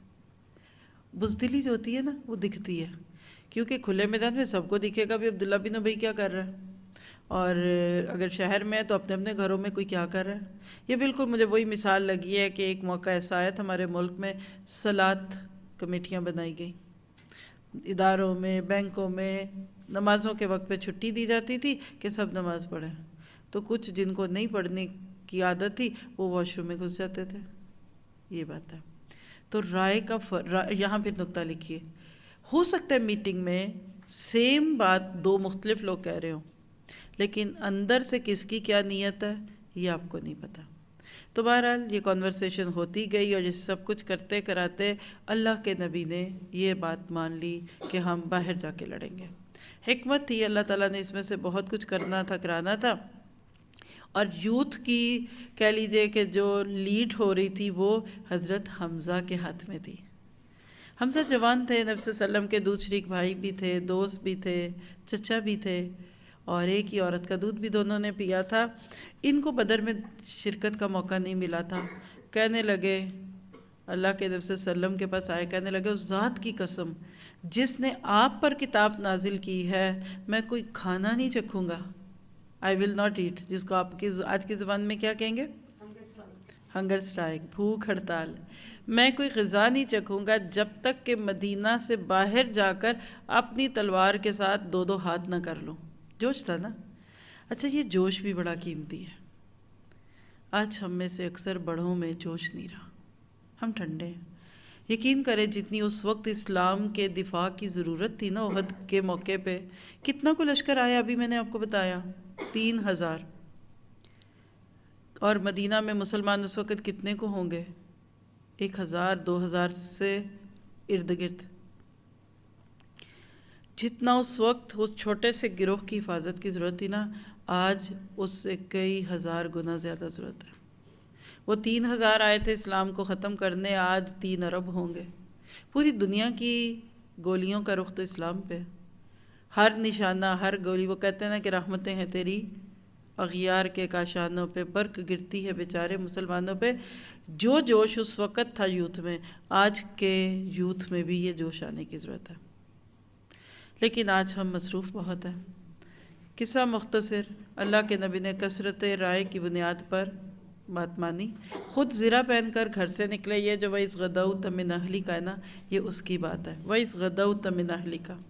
چلے عمل کا نقطہ لکھا، اب اس لفظ کی تفسیر ساتھ لیں۔ اور اس جب غدوتا کا جو لفظ ہے نا، اگر آپ کو میں ہائی لائٹ کر کے دکھا دوں، غدوف سے ہے۔ یہ اگر اتنا لفظ کروں نا، آپ دیکھیں اسکرین کو، غدوف قرآن میں بھی آتا ہے، بالغدوی والآصال، ارلی مارننگ، صبح سویرے، بیفور سن رائز، یہ سارے معنی ہیں۔ اے ایمز ہے نا، صبح کا وقت جب دن بالکل سورج نیا نیا اگتا ہے نا، اس کو غدوف کہتے ہیں، اور اس وقت کسی کام کے لیے نکلنا ہو تو غدوتا، تا جو ہے اس میں فعل کی وجہ سے آئی ہے۔ تو پہلی بات تو لکھے کہ اللہ کے نبی صلی اللہ علیہ وسلم جب نکلے تو صبح سویرے نکلے۔ کاموں کا نقطہ آغاز ارلی ان دا مارننگ ہونا چاہیے. اسی ملک کے ہر سکول میں آج سے 20 22 25 سال پہلے ایک جملہ ہر بچے کو سکھایا جاتا تھا: early to rise, early to bed, early to rise. شاباش. صبح سویرے اٹھنے کے لیے جلدی سونا پڑتا ہے. آج صبح بھی میری کسی سے بات ہو رہی تھی، جو خود نماز پڑھ آتے ہیں نا، وہ پھر دوسروں کو جگانے، فون کرنے، آپ اس کو اٹھائیں، یہ کریں. تو میں نے ایک جملہ بولا، میں نے کہا کہ جس کو صبح صبح اٹھانا ہوتا ہے نا، پہلے رات کو اس کے ساتھ کنورسیشنز کرنی پڑیں گی، ورنہ تو وہ نہیں اٹھے گا نا. ذرا سا دامن میں جھانکتے ہیں آج ہم مسلمانوں کا کیا حال ہے. اور مجھے معاف کر دیجئے گا، ہم پاکستانیوں کا کیا حال ہے، اور اس پہ بھی معاف کر دیجئے گا ہم کراچی والوں کا کیا حال ہے. 11 بجے بھی آپ گزریں کہیں سے تو آدھی سے زیادہ دکانیں بند. عام طور پہ بات معروف ہو چکی ہے کہ ظہر کے قریب، ظہر کے بعد دکانیں کھلتی ہیں. اور یہ دنیا کا واحد ملک جو میں نے دیکھا ہے 10 12 ملکوں میں رہنے کے بعد، گزرنے نہیں، رہنے کے بعد، کہ رات 2 بجے اگر پیزا کسی ملک میں ملتا ہے تو وہ پاکستان ہے. رات 1 بجے تکہ کباب کھانے کو دل چاہے تو آپ جا کر کھا سکتے ہیں. اور آئس کریم کھانے کے لیے آپ حیدرآباد کی چورنگی پہ جائیں تو یہ پاکستان ہے. 8 بجے بلیک آؤٹ ہوتا ہے ناروے میں. Black out. ہمارا تو ایکسٹریم ویدر ہے نا وہاں کا، بہت ہی، کبھی دن لمبے تو کبھی راتیں چھوٹی. امریکہ کی بات کر لیں، وہاں نیوٹرل ایسے ہی ہے رات دن جیسے پاکستان میں. 6 بجے کے بعد آپ کو شاید 20% لوگ باہر دکھیں گے گھروں کے. ان کا ڈنر ٹائم 5 بجے ہے، جو ہمارا شام کی چائے کا ٹائم ہوتا ہے سموسے اور جلیبیوں کے ساتھ. ایک میں نے آرٹیکل شیئر کیا تھا، اگر آپ لوگ بھی اپنے واٹس ایپ کے دیں گے تو بہت ہی خوبصورت آرٹیکل ہے. اگر میں ادھر چلی گئی تو بات بہت لمبی ہو جائے گی، لیکن ہنٹ دے دیتی ہوں کہ ہم میں سے کچھ لوگوں کا ڈنر 5 بجے. کچھ لوگ ہوں گے آج بھی جو جاب کرتے ہیں، گورنمنٹ کے سرونٹس ہیں، 5 بجے گھر آئے، کھانا کھایا ختم. کچھ کا 8 بجے، کسی کا 9، اور کسی نے تو کہی ان کا جاوید چودھری ہیں غالباً، ان کا آرٹیکل تھا جو میں نے اپنے گروپ میں شیئر کیا تھا. تو وہ کہتے ہیں کہ آج کچھ ایسے بھی لوگ ہیں ہمارے ملک میں کہ جو 12 بجے کہتے ہیں ہمارا تو کھانا پکنا شروع ہوتا ہے، اور ہم 2 بجے کھانا کھاتے ہیں. حالانکہ آپ کو پتہ ہے ہمارا سٹمک اور ہمارا لیور رات 11 یا اس کے بعد کے ٹائم سے لے کر صبح 2 3 بجے کے بیچ میں کام کرنا چھوڑتا ہے، وہ سو جاتے ہیں سب.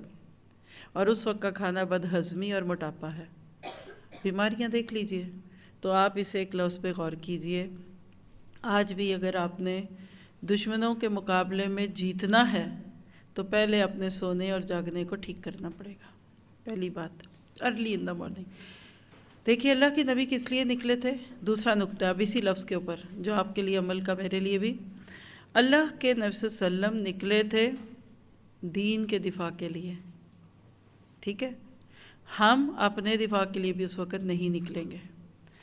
خدا نخواستہ فجر کے وقت دشمن حملہ کر دے، کتنے جاگ رہے ہوں گے؟ 80% کے فون ناٹ رسپونڈنگ دکھا رہے ہوں گے. اکثر لوگ، میں نے اب یہ پاکستان میں آ کے دیکھا ہے، رات کو اپنا فون بند کر دیتے. آپ فجر پہ ان کو فون کریں وہ کہتے ہیں جی فون ہی بند ہے. ہم تو اپنے دفاع کے لیے بھی نہیں جاگیں گے. سچ بات ہے. ایک والد نے جو اپنے بچوں کو فجر کے لیے اٹھاتے تھے، اور جوانی کے نشے میں بچے سنتے تھے اور سو جاتے تھے، ایک دن بٹھایا اور کہا، مجھے تو خوف آتا ہے ایک بات سے. کس بات سے؟ کہا کہ اگر مجھے کسی وقت میڈ نائٹ میں ہارٹ اٹیک ہو گیا تم تو نہیں اٹھو گے؟ بات سمجھ گئے کہ روز میں تمہیں فجر کے لیے اٹھاتا ہوں اور تم آگے سے نہیں اٹھتے، تو اگر مجھے تمہاری ضرورت پڑ گئی تو تم تو میری آواز پہ اٹھو گے نہیں. دیکھا جائے تو یہ بڑا سخت قسم کا نشتر تھا اگر کوئی سمجھنے والا ہو.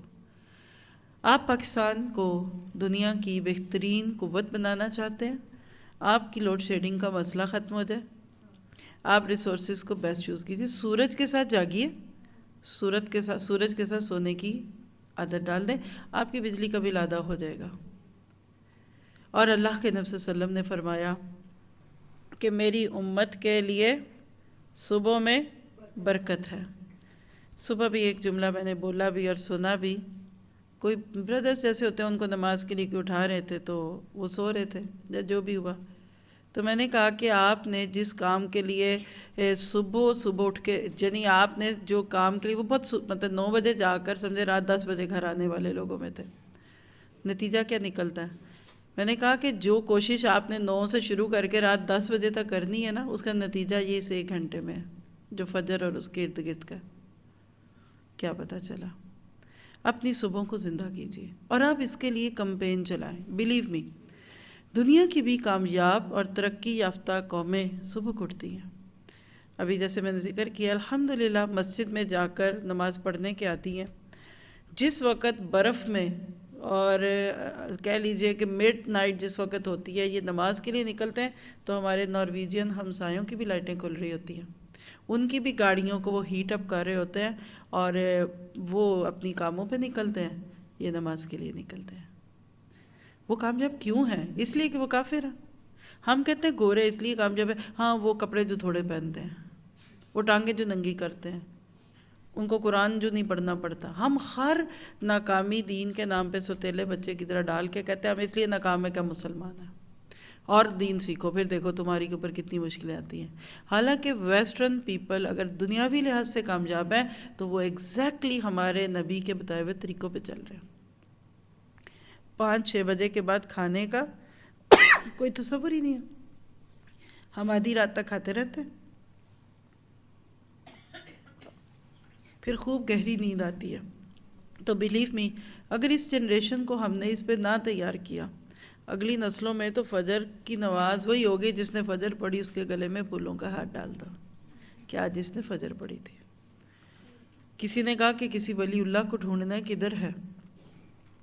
کہا آج کا ولی اللہ وہ ہے جو 5 نمازیں مسجد میں جا کے پڑھ لے۔ لوگ کہتے ہیں مسلمز آر ٹیررسٹ، ایکسٹریمسٹ۔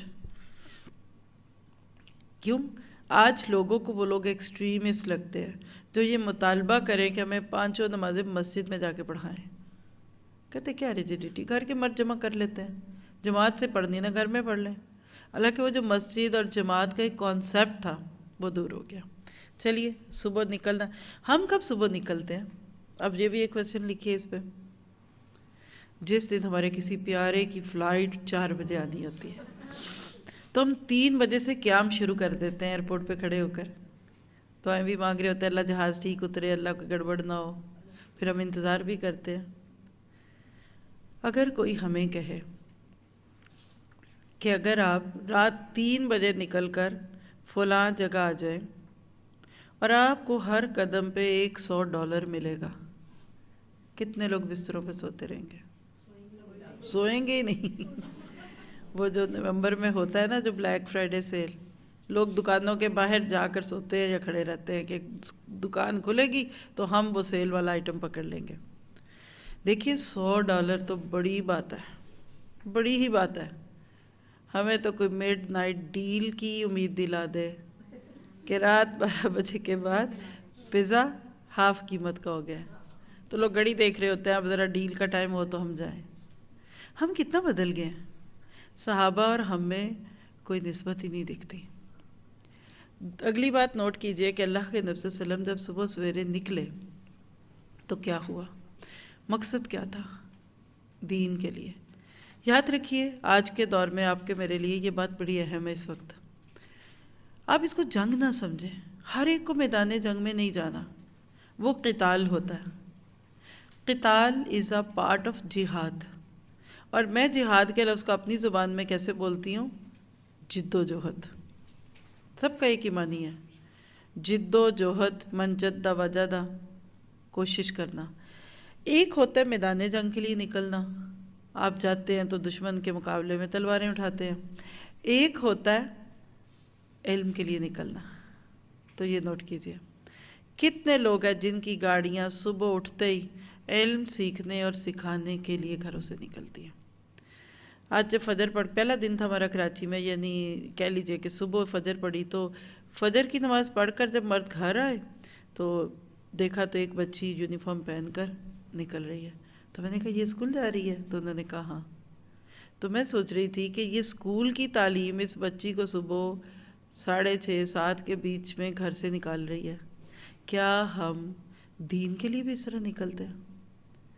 آپ کہیں کہ صبح درس، یعنی باہر سے آنے والے لوگوں کو سب سے بڑا جو مسئلہ یہاں آ کر فیل ہوتا ہے، جس میں ایک میں بھی ہوں، کہ صبح کیا کریں ہم، صبح ہم کیا کریں، گھر والے سوئے ہوئے، ماسیاں غائب، ناشتہ بھی بنانا ہے تو خود بنائیں، اور باہر جائیں تو کام نہیں، دفتر بند ہے، کوئی اگر آپ کا پیپر ورک ہوتا ہی ہے نا اپنے ملک میں، کوئی آئی ڈی کارڈ بنانا ہے، کوئی پاسپورٹ رینیو کرانا ہے، بند. چلو بھائی شاپنگ کر لیتے ہیں، کچھ چیزیں ساتھیوں کے لیے دیکھ لیں تو دکانیں بند. سب سے بوجھل ٹائم یہ ٹائم ہے. کسی کو ملنے جانا ہے، ہم مغرب عشاء، شادی سے رات کو میں نے کچھ لوگوں کو دیکھا کہ 12-1 بجے کے بعد آئے. 2 بجے جب آپ شادی سے آئیں گے تو آپ کا پلان نہیں ہے یہ کہ فجر مس کریں گے. بلیو می، اس کو نظر میں رکھنے کی ضرورت. آپ بائیکاٹ کیجیے ایسی شادیوں کا کہ جو آپ کو عشاء سے 4 گھنٹے بعد تک جگائے رکھے اور فجر قضا، پھر انہیں کہے کہ تھوڑی سی اور لیٹ کریں. ہمیں بلائیں 3 بجے مڈ نائٹ میں اور فجر پڑھ کے ختم. یہ لکھی باتیں، یہ آگے کیجیے، اپنی برادریوں کو بتائیں، اور مزہ آئے گا، اور تیاری ہو جائے گی، پارلر میں اور ٹائم مل جائے گا دلہن کو، اور اچھا فوٹو سیشن ہو جائے گا. بلیو می، یہ آئیڈیا ویسے سب کو پسند ضرور آئے گا. اور پھر وہاں سے تھک تھک کے آئیں گے تو پھر فجر پڑھ کے سوئیں. ہم نے بیچ کا ٹائم لیا، ادھر سے عشاء غائب تیاریوں میں اور فجر غائب نیند کا غلبہ. اس کو بدلیے، ہمارا ملک ترقی نہیں کرے گا. دوسری بات دیکھیے، مقصد کیا ہے؟ نکلو. جب اسلام کے اوپر مشکل حالات آئے، جیسے یہ مدینہ میں آئے ہوئے تھے اس وقت، اسی طرح آج بھی ہیں. ایسے دور میں وَإِذْ غَدَوْتَ مِنْ أَهْلِكَ، گھر والوں کے تقاضے، گھر والوں کی ضرورتوں کو ذرا سا پیچھے ڈال کے نکلنا پڑے گا. یعنی آپ پورے یقین سے اور شرح صدر سے یہ بات کہہ سکتے ہیں کہ جب اسلام کوئی ہماری ضرورت ہو اور ہم بیٹھے رہیں گھر میں تو پھر ہم قائدون ہیں، اور قائدون منافقون ہوتے ہیں. دیکھیے اللہ نہ کرے بچہ بیمار ہو تو بیٹھے رہیں گے، دوا نہیں دیں گے. گھر کا بزرگ کھانس رہا ہے، اس کو سینے میں درد ہو رہا ہے تو ایمبولینس کو کال نہیں کریں گے. صرف میں نے ایک بڑے اور ایک چھوٹے کی اس لیے مثال دی کہ ہمارے گھر میں یہی 2 سینسٹیو پارٹس ہیں نا. ہمارا بچہ ہمیں ساری رات یا صبح صبح اٹھا دے، ہمارے گھر کے بزرگ اٹھا دے، اور اسلام کے لیے ہم نہ اٹھیں.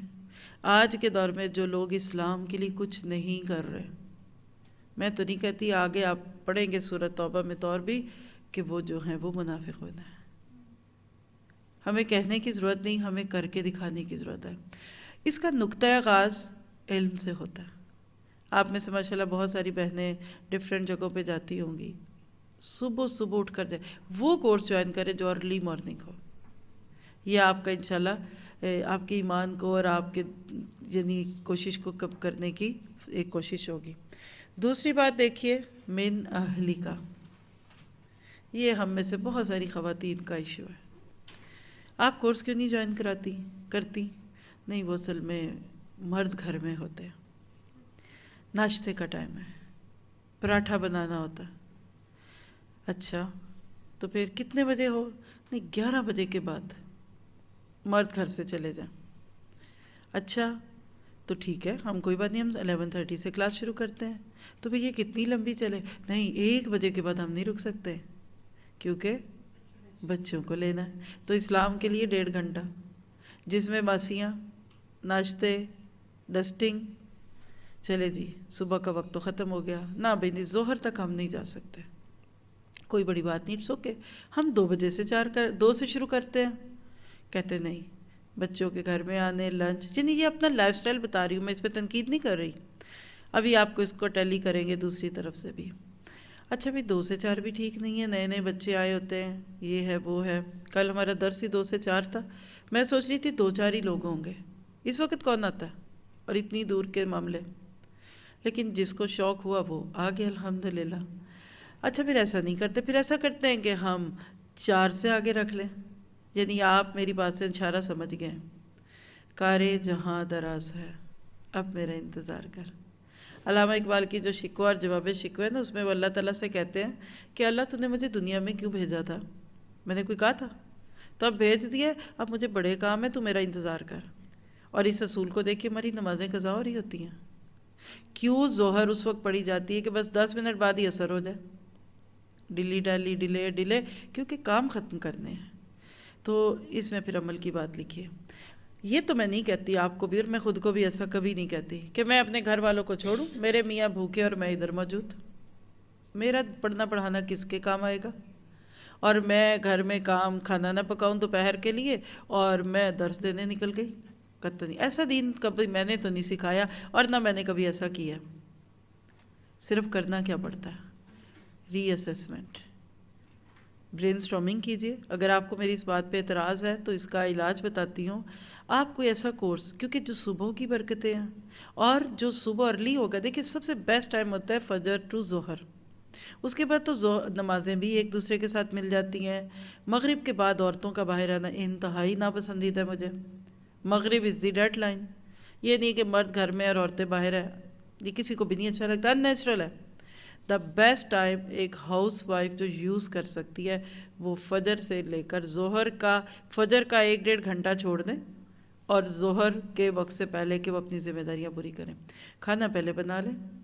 کیا ہمارے مرد اتنی بھی قربانی نہیں دے سکتے اسلام سیکھنے کے لیے ہمارے، کہ ہم تھوڑا سا کھانے کے ٹائم کو چینج کر لیں؟ اصل مسئلہ کیوں ہے کہ اللہ کے نبی کیوں نکل گئے تھے؟ کہ وہاں 3 ٹائم میل نہیں تھا. ہمارا ناشتہ چلتا ہے، پہلے بنتا ہے، پھر کراتے ہیں، پھر سمیٹتے ہیں. ساتھ ہی ہم لنچ کے لیے کھانا پکانے لگ جاتے ہیں، اور لنچ کرتے کراتے سمیٹتے شام کی چائے کا ٹائم ہو جاتا ہے. شام کی چائے پیتے پلاتے شام کے چاول ابالنے کا وقت ہو جاتا ہے. جب شام کے چاول ابال کے رکھے تو مغرب بھی ایسے ہی پڑی کہ پانی رکھا تو 3 فرض پڑھے، پھر چاول ڈال دیے تو جا کے 2 سنتیں پڑھ لیں، تو دم دیا تو 2 نفل پڑھ لیے. ہمارے چاول بھی تیار، نماز بھی تیار. کیا مزے کی کمبینیشن ہے. چلیے جی، اب کیا ہوا؟ عشاء آ گئی تو ڈنر ٹائم ہو گیا، تو پھر لیٹ ڈنر، تو پھر کب فارغ ہوں گے؟ اللہ کے نبی کی بیویوں کی گواہی ہے کہ اللہ کے نبی کے گھر میں، عائشہ رضی اللہ عنہا کی گواہی، 2 مہینے تک چولہا نہیں جلتا تھا. تو پوچھنے والے نے پوچھا پھر کھاتے کیا تھے؟ کیا وہ چولہا اس لیے نہیں چلتا تھا کہ آج میک ڈونلڈ منگا لیں گے، کال باربیکیو، پھر پیزا؟ نہیں.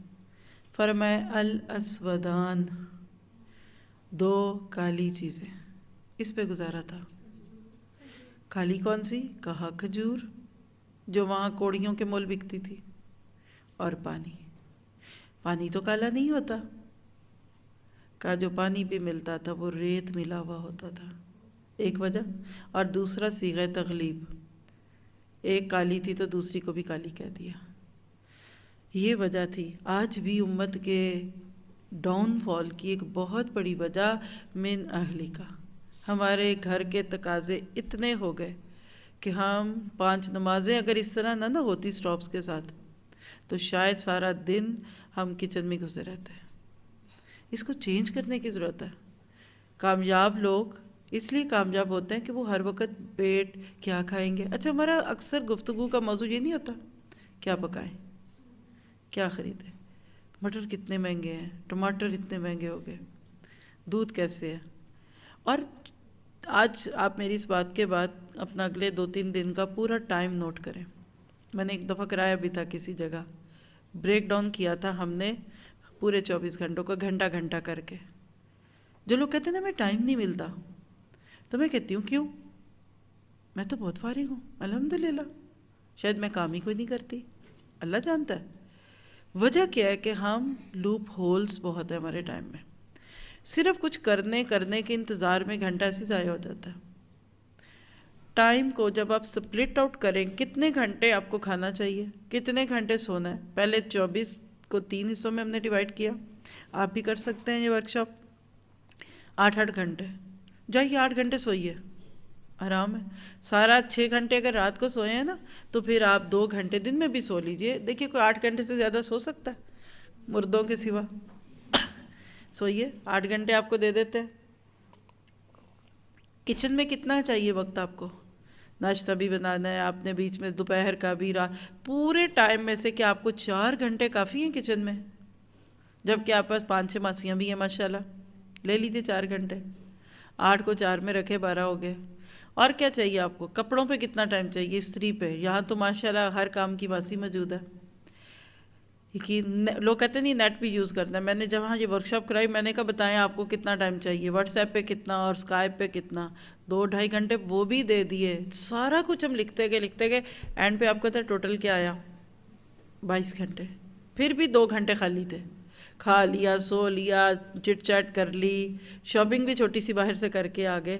لیکن چونکہ ہم چھوٹی چیزوں پہ نظر نہیں رکھتے ہمارا ٹائم لیک ہوتا ہے. جیسے پانی ٹیپ میں سے گرنے لگے تو لیک ہونے لگتا ہے. پھر اس کے بعد آپ دیکھیے کہ ایک اور چیز جو آپ کو اس میں سے میرے لیے جس کے بعد ہم آگے چلیں گے جو اس آیت کا بہت ہی کلائمیکس پوائنٹ ہے، وَإِذْ غَدَوْتَ مِنْ أَهْلِكَ.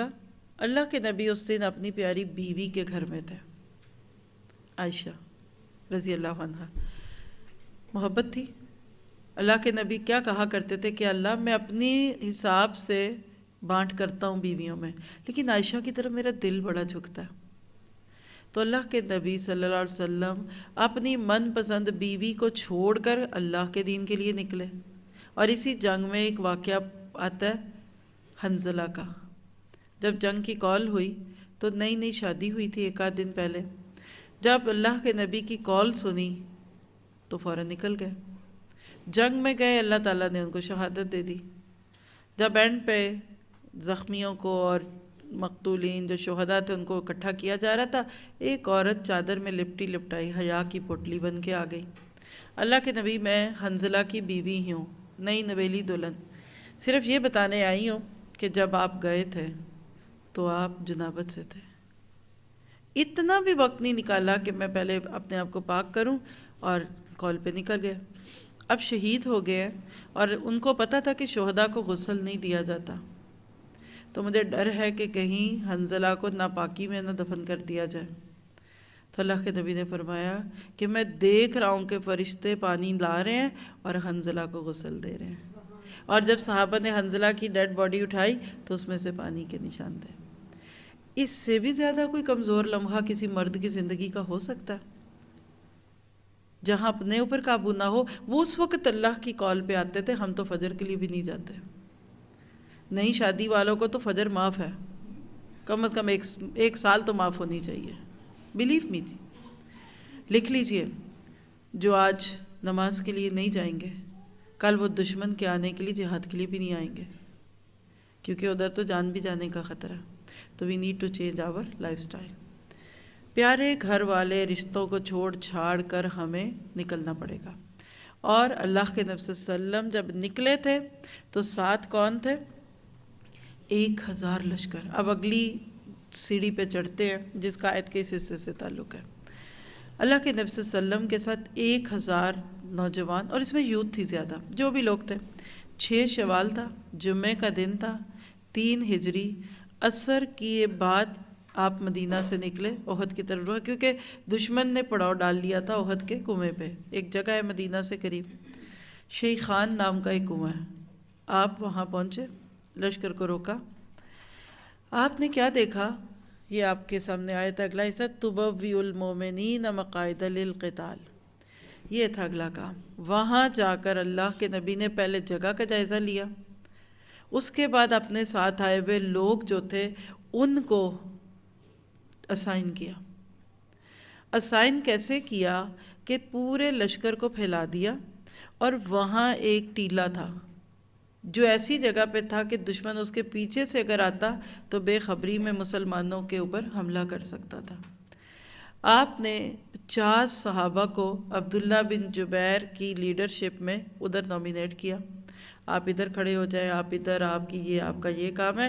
اور انسٹرکشنز کیا دیں؟ تم نے یہ جگہ نہیں چھوڑنی. آندھی ہو، طوفان ہو، فتح ہو، شکست ہو، تم دیکھو کہ دشمن ہماری بوٹیاں نوچ رہے ہیں، تم نے جگہ نہیں چھوڑنی. بات سمجھ گئے؟ یہ ہے تبوئ المؤمنین مقاعد للقتال. آپ بوّی ہوتے جگہ دینا، ہموار کرنا مومنوں کو. کیوں؟ مقاعد للقتال. پہلے تو اس میں ایک سائڈ کا نقطہ لکھ لیجئے. اچھا لیڈر صحیح لوگوں کو کام اسائن کرتا ہے. نبی صلی اللہ علیہ وسلم کی سکسیس سٹوری میں ایک بہت بڑا یہ پوائنٹ تھا، آپ نے قابل لوگوں کو ضائع نہیں کیا اور بیکار لوگوں پہ وقت ضائع نہیں کیا. آپ نے ہر صحابی سے اس کی شاکلہ، اس کے ٹیلنٹ کے مطابق کام لیا. لیکن آپ کے گھر میں ایک ماسی ہی ایسی آ جائے جس کو برتن نہیں صحیح دھونے آتے، تو روز کی مغز ماری نہیں ہے. اچھے لوگوں کو ضائع نہ کریں، یہ ہے لیڈرشپ کوالٹی. کسی قیمت پہ بھی ان کو روک لیں، اور بیکار لوگوں میں محنت نہ کریں. ایک بات ہو گئی. دوسری بات دیکھیے یہاں، اب آپ کے میرے لیے نکتہ ہے. منتظمین، جس کو آپ مینجمنٹ کہہ لیجئے، ایڈمنس کہہ لیجئے، جہازوں کی زبان بولیں تو عملہ، ایئر ہوسٹس، پائلٹ، ان کو کیا پیسنجرز کے ساتھ ہی آنا چاہیے؟ شادی ہال میں ویٹرز اور ویٹرسز کو مہمانوں کے ساتھ ہی آنا چاہیے؟ تو پھر لکھیے آج کے دور کا ایک بہت بڑا المیہ ڈیلما، ہمارے دین کے کام کیوں نہیں صحیح چلتے؟ کیونکہ جو مینجمنٹ ہے وہی لیٹ آتی ہے. میں ادارے کی بات نہ کروں نا، آپ کو بات تو اچھی نہیں لگے گی، لیکن یہ سچ ہے. کارڈ پہ لکھے ہوئے وقت پہ آپ شادی حال میں پہنچ جائیں تو گھر والے بھی نہیں ہوں گے آپ کو ویلکم کرنے کے لیے. آج ہماری امت کا ایک بہت بڑا ڈرا بیک ہے، ہم وقت کی پابندی نہیں کرتے.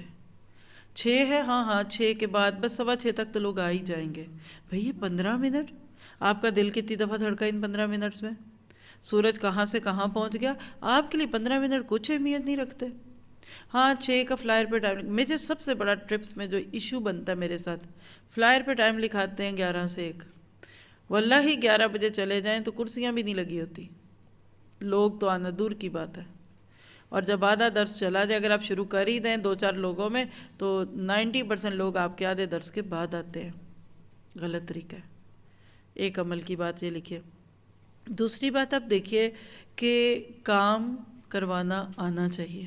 جب بھی شروع میں نے 1 مین شو کی بات کی، وہ بھی اسی میں سے رکھے. بعض ماؤں کو اپنی بیٹیوں سے کام نہیں لینا آتا، بعض ساسوں کو اپنی بہوؤں سے کام لینا نہیں آتا. ماسیوں بیچاریوں کو ڈنڈے کے زور پہ ہم کام پہ ڈال دیتے ہیں. باپ کو بیٹوں کو اپنے ساتھ دکان پہ بٹھانا نہیں آتا، پھر کہتے ہیں میرا کام کوئی نہیں کرتا، یہ نکمے ہیں بیکار. آپ نے ان کو کب کام دیا؟ اللہ کے نبی کا یہ بہت بڑا کارنامہ ہے، آپ نے اپنی آنکھوں کے سامنے لوگوں کو ان کی سیٹوں پہ بٹھا دیا. اچھا لیڈر وہی ہے، ایک نہیں 2 کرسی ہو سامنے، ایک پہ بیٹھے استاد، دوسرے پہ وہ بیٹھے جس نے کل استاد بننا ہے. ہمارے استاد کسی کو ہاتھ نہیں لگانے دیتے. آپ میرے سے اسٹیج پہ بیٹھ دیں، توبہ استغفار، بے ادبی کر دی آپ نے میری. یہ جو شخصیات ہوئی نا، نقصان کیا ہوا؟ استادوں کے سامنے کام تھا، استاد گئے تو کام گیا. اور میں اکثر چونکہ ٹریول بہت کرتی ہوں، آپ میں سے اکثر لوگ تو مجھے جانتے بھی نہیں ہوں گے نا. کتنے لوگ آج فرسٹ ٹائم میرا نام سننا ہے یا یہاں ہیں؟ دیکھیے ذرا، ساری اجنبی غیروں میں بیٹھے ہیں، لیکن آپ مجھے تو اپنے لگ رہے ہیں ماشاءاللہ. الحمدللہ، یہ اللہ کی شان ہے. میں اس پہ جتنا شکر کروں، مجھے اللہ نے موقع دیا. جس شہر ملک میں جا سکی گئی. ہر جگہ سکول ہے. اس وقت بھی بتا رہی ہوں کہ اوسلو کی کلاس میں ہی میں ذہنی طور پہ ہوں. میں ہر جگہ جاتی ہوں جس ملک میں بھی اللہ لے جاتا ہے. دورہ قرآن وجہ بنتی ہے ہر سال، جہاں رمضان، اور پچھلے 17 سال سے، بلکہ 2000 سے اب تو 20 ہو گیا، دیکھیے کیسے وقت گزر گیا. 19 دورہ قرآن ہو چکے ہیں ہمارے پلیٹ فارم پہ، اور وہ آپ جا کے نیٹ سے کھول کر دیکھیے ماشاءاللہ مختلف ملکوں میں ہوئے. میں جس ملک میں جاتی ہوں، جیسے میں ناروے میں آئی 10 سال پہلے، تو میں ان کو یہ جملہ بولا تھا، آج بھی وہ بیٹھے ہیں، ان سے کوئی پوچھ لے، کہ میں ان کو کہتی تھی کہ میں یہاں گیسٹ ہوں، میں آپ کی مدد کروں گی، میں آپ کو پڑھا دوں گی، میں آپ کو سبیل الجنہ تفسیر کا کورس کرا دوں گی، میں نور اللہ نور بھی کرا دوں گی، ٹیچر ٹریننگ کورس. لیکن آپ نے چلانا ہے اسکول کو، پھر بنائیں، پھر جگہ لیں، بلڈنگ لیں، کام کرنا ہے تو آپ کریں، میرے پہ نہ رہیے گا، کیونکہ مجھے اللہ نے کہیں اور بلانا ہے، میں نے ادھر چلے جانا ہے. الحمدللہ اس اصول پہ اللہ نے آج ہر ملک میں ٹیمز بھی ہیں، ایڈمنز بھی ہیں، اور اپنی حیثیت سے سب اچھا کر رہے ہیں. جو ان کی شاکلہ تھی اللہ ان سے کرا رہا ہے. میرے کندھوں پہ کوئی بوجھ نہیں ہے. کیوں؟ سکھائی پہلے دن یہ ہے کہ میں نے رہنا نہیں. مجھے لوگ پوچھتے ہیں آپ کہاں رہتی ہیں، تو میں ہنستی ہوں، میں کہتی رستوں میں. آپ کا گھر کدھر ہے؟ جہاز. آپ کا شہر کون سا؟ ایئرپورٹ. مجھے مزہ آتا ہے. کیوں؟ کہ میں کمزور ہوں. میں کیسے اپنے ہاتھ میں کوئی کام لوں؟ تو اپنی زندگی میں وہ اسٹریٹجیز یوز کیجئے کہ آپ کے جانے کے بعد کام زیادہ ہو. اور جب نکلتی ہوں نا کسی شہر سے ٹریول میں بھی، تو میں ایک نصیحت کر کے نکلتی ہوں، مجھے سب سے زیادہ خوشی اس دن ہوگی جب آپ مجھے یہ میسج دیں گے کہ آپ کے جانے کے بعد اور لوگ آ گئے. مجھے صدمہ پہنچتا ہے جب لوگ بڑی محبت سے کہتے ہیں لوگ آپ کو بڑا مس کر رہے ہیں، آپ کے پاس اسٹوڈنٹس کم ہو گئے، ایڈمنس ڈھیلے ہو گئے. یقین کرنے لگتا ہے میرا دل ڈوبنے لگتا ہے کہ میں تو ناکام ہوں، پھر میرے ساتھ یہ سب ختم ہو جائے گا، میں تو ہو سکتا ہے کچھ دن میں، مہینوں میں، سال میں قبر میں چلی جاؤں گی. تو کاموں کو ڈیلیگیٹ کیجیے. اچھا لیڈر کام کرتا نہیں ہے، کراتا ہے اور کرنا سکھاتا ہے، اور اس کے لیے یہ کرنا پڑتا ہے تبوّئ المؤمنین مقاعد للقتال. کیا ایک ہی دن میں صحابہ کو جا کر اللہ کے نبی نے ڈال دیا؟ اللہ کے نبی کو کیسے پتہ چلا کہ عبداللہ بن جبیر شوڈ بی دا لیڈر؟ اور وہ 50 جو ادھر رکھے تھے، اللہ کے نبی نے ان کو یہ سکھایا. تو اگلا عمل لکھیے، کرسیوں پہ بٹھانے سے پہلے ٹریننگ دیجیے. یہ بہت بڑی غلطی ہے جو آج ہمارے بہت جگہوں پہ ہو رہی ہے.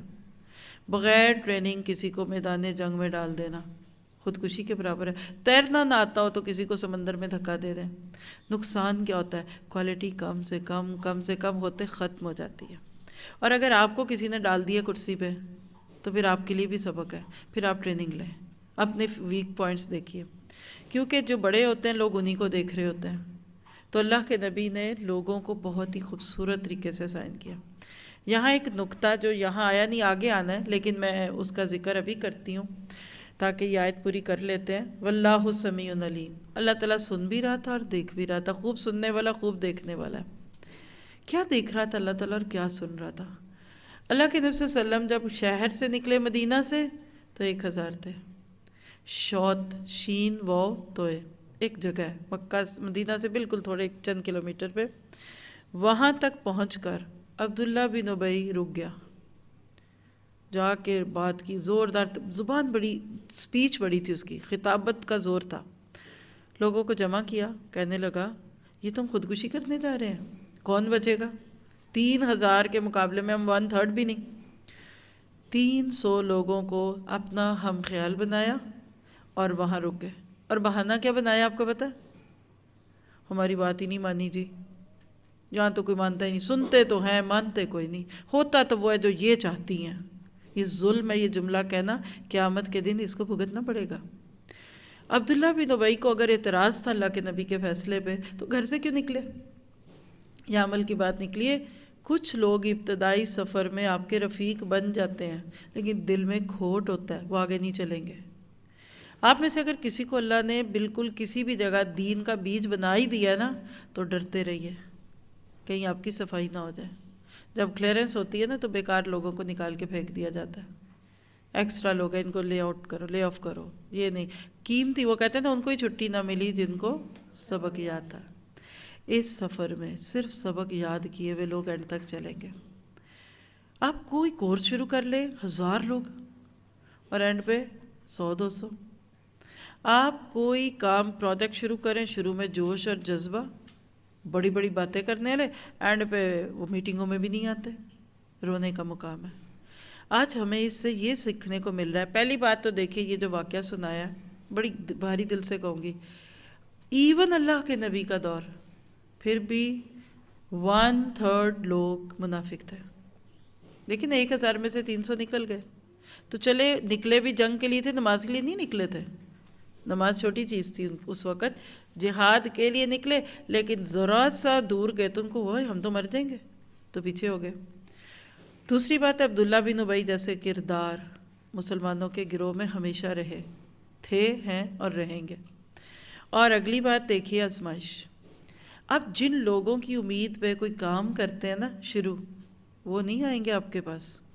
آپ کہتے ہیں اتنا پیارا ہال ہے، چلے ہم یہاں ایک کورس شروع کرتے ہیں. میں آپ سے کہتی ہوں کیا خیال ہے یہاں ونس اے ویک ہم یہ سورۃ آل عمران کی کنٹینیوشن نہ کر لیں؟ ماشاءاللہ سارے ہاتھ کھڑے ہوں گے، اور جذبے اور جوش میں ہم بہت ساری کمٹمنٹس کریں گے. لیکن پریکٹیکلی جب وہ موقع آئے گا تو ہم میں سے بہت ساروں کے پرابلمز ہوں گے. میں یہ نہیں کہتی کہ نفاق روک لے گا، کچھ اور کمٹمنٹس روک سکتی ہیں، کچھ اور ہوتی ہیں. تو جب آپ اللہ کے راستے میں نکلیں تو ایک دعا صبح و شام کریں ورد کی طرح کہ اللہ اب مجھے یہاں سے نکالنا نہ. اے اللہ مجھ سے اس دین کی خدمت قبول کر لے. آپ نے مجھے اس ریسیپشن کی کرسی پہ بٹھا دیا نا تو میں یہاں سے کبھی نکلوں نہ. میں کام صحیح نہیں کرتی، مجھ سے سکھا دے. وَيُعَلِّمُهُمُ اللَّهُ، اللہ کہتا ہے اللہ تمہیں سکھا دے گا. دل میں طلب اچھی ہوتی ہے نا، اللہ سکھاتا ہے. لکنت والی زبان تھی موسیٰ کی، اللہ نے ان کو فرعون جیسے شخص کے سامنے کھڑا کر دیا. تو آپ کی میری سکلز نہیں رہا لاتی. ہم سے بہت زیادہ سکلفل لوگ گھروں میں بیٹھے ہیں. یہاں کیا چیز اللہ کے ہاں چناؤ ہوتا ہے. دنیا میں سی وی مانگتے ہیں نا، ڈگری مانگتے ہیں، ایکسپیرینس مانگتے ہیں، کدھر سے پڑھے ہیں، کچھ چند لوگوں کے ریفرنس چاہیے. اللہ کے ہاں یہ نہیں چاہیے. آپ نے اگر اللہ کے دین کے لیے نکلنا ہے جیسے اللہ کے نبی اور صحابہ کرام نکلے ہیں تو اس کا طریقہ کیا ہے؟ آپ نکلیں تڑپ کے ساتھ، اپنے اندر روئیں. آج سے ایک میرے کہنے پہ کام شروع کر دیجئے. اللہ مجھ سے کوئی کام کرا، اللہ مجھ سے کوئی کام کرا، اللہ کوئی بڑا کام کرا. ہے کوئی ریسورس نہیں لیکن کام کرا. کراچی شہر کے ساتھ میری ایک عجیب سی انسیت ہے، جس کو آپ کہتے ہیں نا کہ یہیں میری بھی ہرا ہے. پہلی دفعہ میں نے قرآن کراچی شہر میں پڑھا تھا. آپ میں سے کوئی سسٹر نسرین کو جانتا ہے؟ باجی نسرین آپ جانتی ہیں؟ آپ جانتی ہیں؟ بلوچ والے تو سارے ہی جانتے ہوں گے. آج آپ ذرا سے اس سے ہٹ گیا. میں نے ان کا نام جان کے لیا. اکثر لوگ پوچھتے ہیں آپ کے استاد کو نے فلاں فلاں سے پڑھا ہے، تو میں کہتی ہوں کہ دیکھیں چند مشہور لوگوں کا نام لے کر میں اپنے ان استادوں کی حق تلفی نہیں کر سکتی جنہوں نے میرے دل میں یہ تڑپ ڈالی تھی.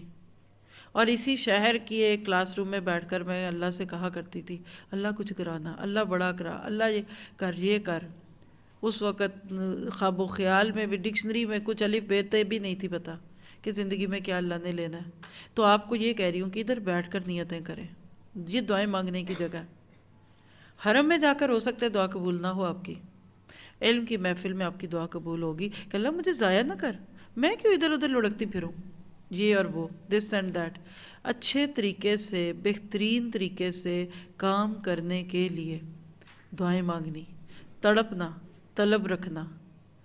امام ابن تیمیہ کی دعا آپ نے سنی ہوگی. اللہ سے دعا کیا کرتے یا معلم الخیر یا معلم ابراہیم علمنی، اے ابراہیم کو علم دینے والے مجھے بھی علم دے. یا مفہم سلیمان فہمنی، یہ دونوں قرآن میں باتیں موجود ہیں. اللہ نے ابراہیم کو علم دیا تھا، ارنا مناسکنا، اور فہم دیا تھا تو سلیمان کو دیا تھا. تو یہاں بیٹھ کر ادھر ادھر نہ سوچیں، صرف اپنے لیے. آپ چند لوگ جو اس کلاس روم میں اگر بیٹھے ہیں اوسلو کی سرد برف کے ماحول میں، تو کہا کرے کہ اللہ تو نے مجھے نکال دیا. اللہ کا نبی نکلا تھا احد کے میدان کے لیے، تو نے مجھے آج اس لیکچر کے لیے اٹھا دیا. خوش ہوا کرے. انشاءاللہ آپ دیکھیں گے کہ جتنا زیادہ آپ خوشی سے یہ چیزیں دیکھیں گے اللہ تعالیٰ آپ کے لیے اتنا اس چیز کو آسان کرے گا. اپنا کوئی منہج بنائیں، کوئی اپنا ایسا گول بنائیں کہ جس کے بعد آپ کو خیر ہو. اب یہ جو بات آپ کو کہی گئی کہ حضرت عبداللہ بن ابی کے ساتھ کچھ لوگ نکل گئے تھے، جو واقعہ آپ کے سامنے رکھا ہے، اس کا ذکر اب اس سے اگلی آیت میں ہے. دیکھیے گا ذرا، جن کا لیپ ٹاپ ہے اس کو اگر آگے کر سکے. 2-3 جملوں کی آیت ہے، تفسیر اس کی ہوگی. آپ آگے جسٹ نیکسٹ پیج پہ آ جائیں. میں آیت شروع کرتی ہوں. 122 آل عمران. اس جب ہمت ارادہ کر لیا، قصد کر لیا، طائفتانی، بس اس ایرو کو دبا دیں جی، 2 گروہوں میں سے، کس بات کا؟ منکم تم میں سے، ان کے تفشلا وہ ہمت ہار دیں، بزدلی دکھا دے. واللہ اور اللہ ولیہما ان دونوں کا ولی تھا، مددگار تھا. اور اللہ اللہ ہی پر فلیتوکل المومنون، فلیتوکل پس چاہیے کہ بھروسہ کرے، المومنون مومن. ایک سٹریچ میں دیکھیے، جب ارادہ کیا تم میں سے 2 جماعتوں نے کہ ہمت ہار دے، حالانکہ اللہ تعالیٰ دونوں کا مددگار تھا، اور اللہ ہی پر چاہیے کہ اہل ایمان بھروسہ کریں. جب عبداللہ بن ابی مقام شہود پہ 300 لوگوں کو لے کر نکل گیا تو کیا ہوا، اس کا ذکر ہے. یاد رکھیے اس دیوار میں سے اگر 3 اینٹیں نکال دی جائیں تو 3 نہیں نکلتی، ان تینوں کے ارد گرد کی بھی 4-4 اینٹیں لوز ہو جاتی ہیں. آپ سب کتنی محبت سے بیٹھے سن رہے ہیں نا. کوئی ایک اپنی کسی مجبوری کی خاطر یہاں سے اٹھ کر جانے لگے تو کیا ہوگا؟ باقی بھی گھڑی دیکھیں گے، ہائے پتہ نہیں ایک تو نہیں بج گیا، ہائے ٹائم تو نہیں ہو گیا، ہم بھی چلتے ہیں۔ تو جانے والے تنہا نہیں جاتے، ساتھ کچھ لے کر جاتے ہیں۔ یہ ہوا۔ دو گروہوں کا ذکر ہے۔ اللہ کے نبی صلی اللہ علیہ وسلم کے ارد گرد کے جو دو قبیلے تھے، ایک کا نام تھا بنو سلمہ، اور دوسرے کا نام کوئی آپ میں سے بولنا چاہے تو بسم اللہ، پہلے اگر سنا ہو کہیں تو جی، کوئی بات نہیں، نہیں سنا تو خیر ہے۔ دیکھیں، قبیلہ خزرج کے قبیلے میں بنو سلمہ تھے، اور اوس میں سے بنو حارثہ، بنو سلمہ اور بنو حارثہ۔ جب انہوں نے عبداللہ بن ابی کے ساتھ اتنے لوگوں کو جاتے دیکھا، واک آؤٹ کرتے دیکھا، تو ان کے دل میں خیال آیا، اوہو، ہم بھی سوچ لیں، ہم بھی رک جائیں، واقعی وہاں مری نہ جائیں اور یہ نہ وہ نہ ہو۔ لیکن ایک دم اللہ نے ان کے دل جما دیے۔ واللہ ولیہما، اللہ جس کا ولی ہوتا ہے کیا کرتا ہے؟ آپ میں سے کسی کو سورہ فاتحہ بقرہ میں آیت الکرسی کے بعد کیا آیتیں یاد ہے؟ لا اکراہ فی الدین قد تبین الرشد من الغی، آگے فمن یکفر بالطاغوت ویؤمن باللہ فقد استمسک بالعروۃ الوثقی لا انفصام لها واللہ سمیع علیم۔ اور اس کے آگے کیا ہے؟ اللہ ولی الذین آمنوا، کیا کرتا ہے؟ یخرجہم من الظلمات الی النور۔ یہاں بمل کا بہت پیارا، یہ بھی ایک جیم نکلے گا اس میں سے۔ عبداللہ بن ابی 300 کے ساتھ نکلنے لگا تو نکل گیا، اللہ نے نہیں روکا، شوق سے جائیے، بسم اللہ کریں، جگہ خالی کریں۔ لیکن بنو حارثہ اور بنو سلمہ کے لوگ نکلنے لگے تو اللہ نے کہا نہیں نہیں، آپ نہیں جا سکتے۔ تفشلا کہتے ہیں بزدل ہونا، اللہ نے ان کو نہیں جانے دی، ان کا دل تھما دیا۔ کیوں؟ عبداللہ بن ابی کھوٹا تھا، اس کی دال میں کیڑا لگا ہوا تھا، ایسی دال کو کون پکائے؟ ان کے دل اچھے تھے، اللہ نے روک لیا۔ لکھی عمل کی بات، اچھے مخلصین اور بہت ہی کہہ لیجئے کہ موحدین کے اندر بھی کبھی کبھی کمزوری پیدا ہو جاتی ہے۔ کیا آپ کے پر کبھی ایسے دن نہیں آتے کہ نماز میں بھی نہیں مزہ آتا؟ سستی ایسی چھا گئی کہ نماز کو بھی، درس میں جانے کو دل ہی نہیں کر رہا، اپنی ذمہ داریاں سنبھالنے میں مزہ ہی نہیں آ رہا۔ ڈونٹ وری، اگر آپ کو اللہ نے روک لیا ہے تو واللہ ولیہما، اللہ کی ولایت کا سب سے پیارا نقطہ، اٹس اوکے، کوئی بات نہیں، بس اٹس اوکے، اسٹارٹ ہے نا، بند کر کے دوبارہ کھول لیں۔ اب کیا ہوتا ہے کہ وہ روک لیے گئے، اب آپ اپنے اوپر لیں، آپ کیا چاہتے ہیں؟ آپ کہیں کہ بس کل سے میں نہیں آ رہی، مجھے کورس چھوڑنا ہے، استاذہ تو ادھر ہیں نہیں، نیٹ سے تو ہم ویسے ہی سن سکتے ہیں، سلوک تو ستیلوں والا ہے، ہم نہیں سنتے۔ تو اس کے بعد دو میں سے ایک رزلٹ نکلے گا، اللہ آپ کو جانے دے گا، لیٹ ہم گو، لیٹ ہر گو، یہ لیجئے ڈکلیریشن فارم فل کریے اور جائیے۔ تو اللہ نہ کرے کہ رشتہ جڑ جائے گا عبداللہ بن ابی سے۔ اور اگر آپ کے دل میں وسوسے آ سکتے ہیں، اس میں کوئی بری بات نہیں، آتے ہیں، صحابہ کہتے ہیں ہمارے دل میں ایسے ایسے وسوسے آتے تھے کہ اگر زبان پہ لائیں تو جل جائیں، لیکن اللہ روک لیتا ہے۔ پھر آپ کہتے ہیں کیا ہوا؟ جو نعمت ہمیں ہمیشہ ملتی ہے، اگر آج ہمیں نہیں مل رہی تو کسی اور کو تو ملی ہے، ہم سے دور جا کر استاد سویا ہوا تو نہیں ہے، کوئی بات نہیں، شیئرنگ از کیئرنگ۔ انہوں نے تو نصارہ انصار بن کے گھر شیئر کر دیے تھے، کیا ہوا اگر ہم اپنا استاد کچھ دن کے لیے شیئر کریں، آواز تو ان کی پہنچ رہی ہے۔ اور یہ جملے میں ناروے والوں کو بول رہی ہوں، آپ سمجھ ہی رہے ہیں، جو روز میرے سامنے سنتے ہیں، اب وہ کہتے ہیں کہ آواز تو آ رہی ہے، تصویر نہیں آ رہی۔ ایسا ہوتا ہے تو کیا ہوا؟ علم تو مل رہا ہے نا، کیا فوت ہو گئے تو دین چھوڑ دو گے؟ یہ آگے ساری باتیں اس میں آنے والی ہیں۔ تو جب بندہ روک لیا جائے نا، تو یہ اللہ کی طرف سے نوید ہے کہ تم اللہ کی دوستیوں میں ہو۔ اپنے دل سے پوچھیے، اپنا محاسبہ کریں، ادھر میں بھی اور آپ بھی، کبھی زندگی میں کسی نیکی کا ارادہ کیا، میرے سے کوئی کام شروع ہو گیا، میں نے آپ کے لیے کچھ کرنا شروع کر دیا، تو پھر میں نے چھوڑ دیا صرف اس وجہ سے کہ آپ میری قدر نہیں کرتے، آپ مجھے ایڈمائر نہیں کر رہے، آپ میری چیز سے فائدہ نہیں اٹھا رہے؟ نہیں، دیکھیے یہ قرآن کا معجزہ ہے۔ قرآن پڑھنے کے بعد جب آپ دین کا کام کرتے ہیں، یو آر رسک فری۔ الحمدللہ میں یہاں آئی، الحمدللہ آپ نے مجھے آج بھول نہیں دیا۔ 99% جب میں نئی جگہوں پہ جاتی ہوں، میرا سب سے پہلا امتحان وہ پھولوں کا گلدستہ ہوتا ہے، جو میرے لیے کھڑے ہوتے ہیں، میں اس کو بھی آ کر ادھر کہتی ہوں اس کو سیل کر کے البرکہ میں ڈال دیجئے، آپ کا صدقہ جاریہ ہوگا۔ لیکن میں کو پھول نہیں دیے، 10 لوگوں نے آ کر بیٹھ کر آگے محبت کی باتیں نہیں کی، اور آپ نے مجھے کیا کیا، یہاں تو مجھے کوئی جگہ ہی نہیں، وجہ ہی نہیں سمجھ آ رہی، لیکن بالفرض اگر ایسا ہو میں جاؤں خالی خالی ہے، میں کو یہ آپ نے مجھے خالی کرسیوں کے لیے بلایا، اتنوں کو بلا کر 2-4 کو بلا دیا، تو پھر سمجھیں کہ یہ میں اللہ کے لیے نہیں کر رہی۔ مجھے تو آپ سے بھی نیچے بیٹھنا پڑتا اگر آپ کے پیچھے دیکھنے کی مجھے خواہش نہ ہوتی۔ یہ جو تھوڑی سی ایک سٹیپ کرسی اونچی ہوتی ہے نا، یہ صرف آئی کانٹیکٹ کے لیے ہوتی ہے۔ دین کا کام لو پروفائل سے کریں۔ یہ عزت کی طلب اور آپ کے ساتھ سب کے اور لاہ کے، یقین کریں جو لوگ انٹرو کراتے ہیں نا، پہلے اکثر جگہوں پہ لوگ کہتے ہیں آپ کا لوگوں کو بتا دیں، میرے لیے وہ سننا ہی مشکل ہوتا ہے، آئی ڈونٹ لائک اٹ۔ آپ اپنا بھی تو کچھ تعارف کرا دیں۔ کبھی کوئی یہ بھی کہتا ہے تو میں کہتی ہوں میرا تعارف ہونے لگا ہے، ابھی جو پڑھاؤں گی نا یہ ہوں میں، میرے نام کے ساتھ 7-10 کلابیں لگا دیجیے، اور میرے میں گن ہی کوئی نہیں تو میرے نام کے ساتھ آپ ڈاکٹر کہہ دیں، آپ مجھے باہر کا پڑھا لکھا کہہ دیں، مجھے فلاں کہہ دیں، یہ میرے حق میں نہیں، میرے خلاف حجت ہوگی۔ تو اللہ کے نبی صلی اللہ علیہ وسلم کے لیے یہ بہت بڑی بات تھی کہ آپ کے ساتھیوں میں ایسے لوگ بھی تھے کہ جن کے بارے میں اللہ نے کہا کہ اللہ ولیہما، یہ دونوں قبائل بعد میں فخر کرتے تھے، کہتے تھے گو کہ ہماری برائی کی گئی ہے۔ دیکھیں نا تفشلہ، اور تفشلہ کا جو لفظ ہے نا، آپ ایسے ہی سمجھے جیسے فیل ہونا، عربی کا فیل ہونے کے لیے لفظ کہتے ہیں نا کہ یہ فیل ہوتے ہوتے بچے، اگر اللہ تعالیٰ ان کو نہ تھام لیتا تو اس وقت انہوں نے بھاگ جانا تھا۔ کہتے ہیں جو بھی ہے، لیکن آخر میں اللہ نے ہمارے لیے یہ تو کہنا کہ واللہ ولیہما۔ تو ہمیشہ نیکیوں کے کاموں پہ جمے رہنے کی دعا کریں۔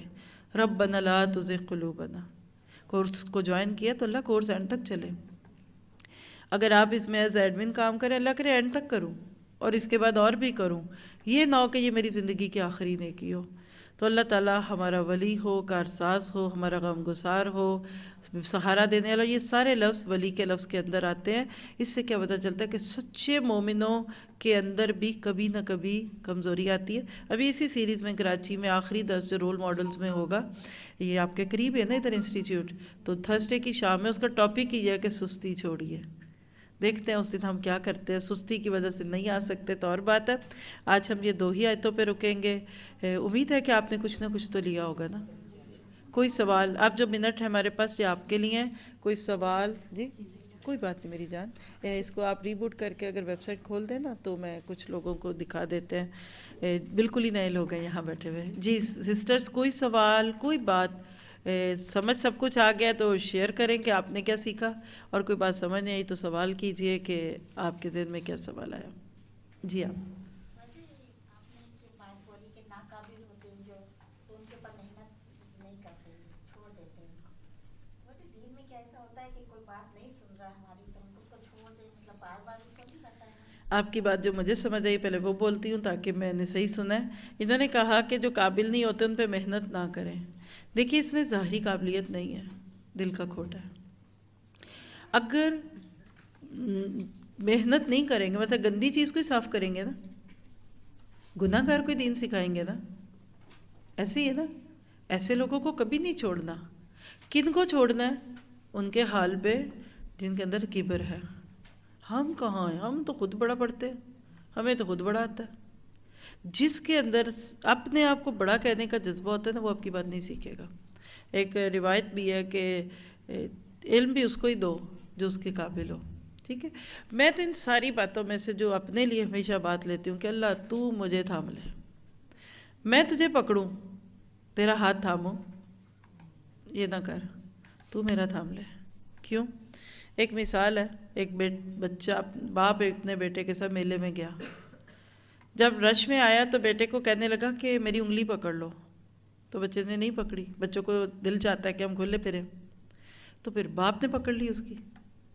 سارا وقت گزار کے جب گھر گئے، باپ کہنے لگا بیٹا جب میں نے تجھے کہا تھا کہ میری انگلی تھام تو نے کیوں نہیں تھامی؟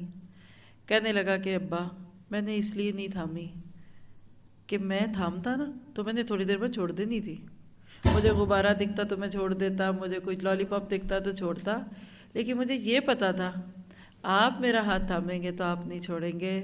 تو اللہ سے یہ کہا کرے واللہ ولیہما، اللہ تو نہ مجھے چھوڑ، بس توحید کا سب سے خوبصورت نقطہ یہ ہے، اے اللہ میری ساری نظریں اپنے پہ لگا دے. یہ جتنی آپ کے شہر میں ماشاءاللہ گاڑی روکیں، پیدل چلیں، جتنے مانگنے والے ہیں ان کو میں یہی جملہ بولتی ہوں، اللہ سے مانگو. میں نے کہا آپ کب سے ادھر ہی ہیں، پوری نہیں پڑی ابھی تک؟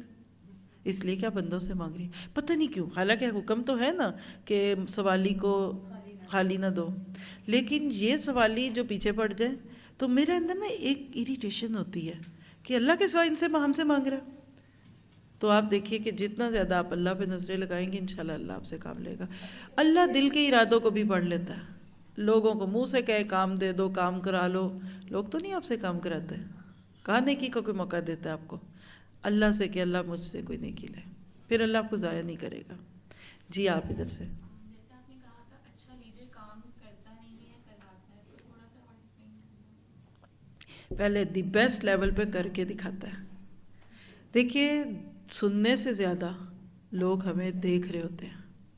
ایون ٹی وی میں کبھی کسی دور میں ایسا ہوتا تھا تصویر آ رہی ہوتی تھی تو آواز نہیں آتی تھی، پھر بھی آپ ان ایکشن سے سیکھتے ہیں. آپ آواز بند کر کے کوئی ویڈیو دیکھیں تو 80% آپ کو سمجھ آ جائے گی. اچھا لیڈر اپنا رول ماڈل بن کے دکھائے لوگوں کو کہ دیکھو میں صبح اٹھ کے آ سکتا ہوں، میں وقت سے پہلے آ سکتا ہوں، میں چھٹی نہیں کرتا، میں یہ نہیں کرتا، تو پھر دوسروں کے لیے بھی آسان ہوگا. تو جس کو آپ کہتے ہیں کہ ٹریننگ وتھ پریکٹس، اور یہ اگلے سارے دنوں میں ہم یہی کریں گے کیونکہ یہ غزوہ احد as a best teacher training course. کل کوئی آئے گا آپ میں سے؟ چلے اوروں کو بھی بتائیں گے انشاءاللہ. آج شام کا درس میں ہی بول دوں یا سسٹر ریحانہ میرے لیے نکلے؟ عبداللہ مسجد ہے، کتنے لوگ جانتے ہیں؟ جی یہ بلوچ کالونی کے ساتھ ہی ہے. آپ میں سے کسی ایک کو بھی پتہ ہے عبداللہ مسجد کا؟ نہیں آپ کو پتہ ہے؟ آپ بعد میں پوچھیں. آپ لوگ اگر یہ سسٹر جو بھی مینجمنٹ میں اگر آج کی کوئی لسٹ بنی ہے واٹس ایپ کی تو وہ شیئر کر دیجئے تو میں ایڈمنس کو بھجوا دیتی ہوں. آپ کو آج کا فلائر بھیج دیں گے. کون کون ایڈ ہونا چاہتا ہے یعنی کسی بھی گروپ میں؟ آپ دیکھیے کہ کچھ چیزیں ایسی ہوتی ہیں کہ یہ دیکھیے یہ ہمارا پلیٹ فارم ہے. اس وقت میں اور ٹائم ایکسٹرا نہیں لینا چاہتی. نور القرآن NURULQURAN یعنی لفظ نور کو ڈبل او سے نہیں لکھنا، آپ نے یو سے لکھے. آپ اس پہ چلے جائیے، یہ دیکھیے یہاں مینیو کو کھولے. میں آپ کو اگلے سارے ایونٹس کا بتاتی ہوں، مجھے امید ہے آپ کو دکھے گا. یہاں کیلنڈر پہ چلے جائیے آپ، ادھر ہی یہ ایونٹس میں، سوری یہ نیٹ نہیں ہے ادھر. آپ کر جائیں گے نا تو ڈیٹس کے ساتھ آپ کو ملے گا، اور آپ اپنا واٹس ایپ کا نمبر بھی دے سکتے ہیں تو ان شاء اللہ تعالیٰ آپ سے وہ بھی شیئر کر دیا جائے گا. آج کا بھی فلائر کل بھی ہے. 3 دن تو یہ صبح میں ادھر ہی ہے نا، ایسے ہی ہے نا؟ ایسے ہی ہے جی. ایک سسٹر ہیں ہماری ماشاءاللہ بہت ہی پیاری سی سسٹر رخسانہ بھی بیٹھی ہیں، وہ یہاں سے 5 منٹ دور ہیں. ان کی خواہش تھی کہ ایک دن میرے گھر بھی ہو، تو میں نے کہا تھا جن سے یہ ہماری کمٹمنٹ ہو چکی ہے آپ خود پوچھ لیں، اور آنے والوں سے بھی. اگر آپ کو یہاں ہی اچھا لگ رہا ہے تو پھر انشاءاللہ آپ کو آگے کر لیں گے. میری طرف سے تو ظاہر ہے جو چیز کمٹمنٹ ہے میں اس سے نہیں ہلتی. تو بہرحال یہ صبح میں ہوگا 3 دن یہی کنٹینیو، یعنی کل اس سے اگلی آیتوں پہ ہم چلیں گے. اور شام کو آج مسجد عبداللہ میں ادھر، کل ایک انسٹیٹیوٹ ہے البروج، جانتے ہیں؟ سیم دن شام کو 3:30 سے لے کے 5 کا ٹائم ہے، اور پرسوں رول ماڈلز میں، وہ تو ادھر سے بہت قریب ہے. ٹھیک ہے آپ یہ دیکھیں کھل گیا ویب سائٹ پہ. ٹائم سب جگہ مجھے لگتا ہے میں دیکھ کے بھی بتا سکتی ہوں آپ کو، 3 to 5 ہی آتا ہے. کل کا آج شام کا 3:30 سے 5 ہے انشاءاللہ. مسجد عبداللہ PCHS میں بلاک 6 ہے، امام احمد بن حنبل روڈ کراچی. یہ میں نے فلائر سے ہی پڑھ دیا. ٹھیک ہے. اور کل صبح کے تو یہی ہیں، لیکن کل شام کل بروج انسٹیٹیوٹ ہے، پرسوں رول ماڈل ہے. یہی ہمارا دو ٹائم کے اسکیجول. یہ دیکھیے آپ کو دکھ گیا ہوگا اس میں، آپ یہ صحیح رہنما، یہ تو پرانا ہے، یعنی اس پہ آپ ڈیٹ پہ جب جائیں گے تو آپ کو آج کی ڈیٹ کے ساتھ یہ مل جائیں گا. اس کے علاوہ ویب سائٹ پہ آپ بہت کچھ سرچ کر سکتے ہیں. اسی نام سے ایپ بھی ہے، NURUL ایپ سٹور پہ سے، گوگل پلے سے یا پلے سٹور سے آپ دیکھ لیجئے. آپ کو کچھ جاننا چاہتے ہیں کہ کون ہے ہم لوگ تو یہ اباؤٹ اس کو پڑھ لیجئے گا. انسٹیٹیوٹ کے بارے میں بھی ہے، اور جو بھی ہے یہ آڈیوز ہیں جو مرضی سنیے. ہزاروں آڈیوز رکھی ہوئی ہیں اس کے اوپر، یہ ویڈیوز کو کھول لیجئے. پلس یوٹیوب پہ جائیں گے تو نور القرآن کے ساتھ ہی 2 لفظ لکھیے ٹی وی، تو یہ ہمارا چینل ہے، آپ اس کو سبسکرائب کر لیجئے. اور فیس بک یوز کرتے ہیں تو مائی کا لفظ لگاتے ہیں نور القرآن سے پہلے. یہ لیکچر بھی لائیو جا رہا ہے یعنی اور وہ سیو ہو جاتے ہیں, بعد میں بھی سنتے ہیں. یہ دیکھیں ویب سائٹ پہ اوپر ایک ٹیب ہے NQ لائیو, اس کو کلک کریں گے تو آپ کو یہ, اب جیسے مثال ہے کہ یہ 3 دن تو میں ادھر کراؤں گی, تو آپ کے ذہن میں سوال آنا چاہیے کہ پھر اس کے بعد کیا ہوگا. اس کے بعد اگلی تفسیر کے 2 دن جو ہے وہ ہمارے اسلام آباد سے آئیں گے, پھر 1-2 دن فیصل آباد سے, یعنی یہ میں جہاں ہوتی ہوں یہ میرے ساتھ ساتھ بیبی کی طرح چلتا ہے. تو آپ لوگ تو نہیں جائیں گے نا ادھر سب جگہ, تو آپ اس کو سیکھیں سنیں گے مکسلر سے. یہ آپ کو ویب سائٹ پہ بھی ابھی کھل کے دکھے گا. یہ دیکھیے اس وقت بھی میرے سامنے یہ کھلا ہوا ہے, ریڈ کلر کا آئیکن ہوتا ہے. یہ دیکھیے آپ صرف لفظ 5 MIX مکس اور LR, ٹھیک ہے, LER نہیں لکھنا, یہ شروع میں غلطی ہوتی ہے. MIX LR 5 انگلیوں پہ. یہ آپ اپنے ایپ سٹور سے جا کر ڈاؤن لوڈ کی, فری ڈاؤن لوڈ ہے. وہاں جا کر وہ آپ سے 3 آپشنز پوچھتا ہے, سننا ہے, بولنا ہے, براڈ کاسٹ کرنا ہے, یا آپ اپنی انفارمیشن. تو آپ لسن پہ ڈالیں گے, لسننگ پہ. اگر ادھر نیٹ صحیح ہوتا ہے تو میں آپ کو ابھی ادھر ہی دکھاتی. ویب سائٹ پہ اس کا بھی طریقہ لکھا ہوا ہے. آپ اس کو جائیں گے, اس میں آپ نے 5 لفظ پھر لکھنے ہیں, NQLIV. NQ نور القرآن لائیو, وہ بھی 5 لفظ ہیں مکسلر, اور جو ہمارے گروپ کا وہاں نام ہے وہ بھی 5 ہے, NQLIVE, 6 ہو گئے, ٹھیک ہے. 1 ٹائم اس کو آپ سبسکرائب کر لیں, NQLIVE, ٹھیک ہے. آپ اس کو فالو کریں. وہ آپ سے پوچھے گا, آپ کوئی بھی اپنی ID جو آپ کے پاس ہے فیس بک کی یا ای میل کی وہ بنا کر ایک دفعہ بس اس کو فالوئنگ کر دیں. اب جیسے بھی ابھی اس کے بعد میں شام کو جو ہی اپنا یہ کھولیں گے ہم سسٹم, آپ کہیں بھی ہوں گے نا, آپ کے فون پہ ایک نوٹیفیکیشن آئے گا کہ NQ لائیو از آن ایئر. آپ اپنے اسی ایپ پہ جائیے, لسن میں جا کر NQ لائیو کھولیں گے تو آواز آ رہی ہوگی انشاءاللہ تعالی. یہ چیز ہمارے ہر لائیو لیکچر کے ساتھ ساتھ چلتی ہے.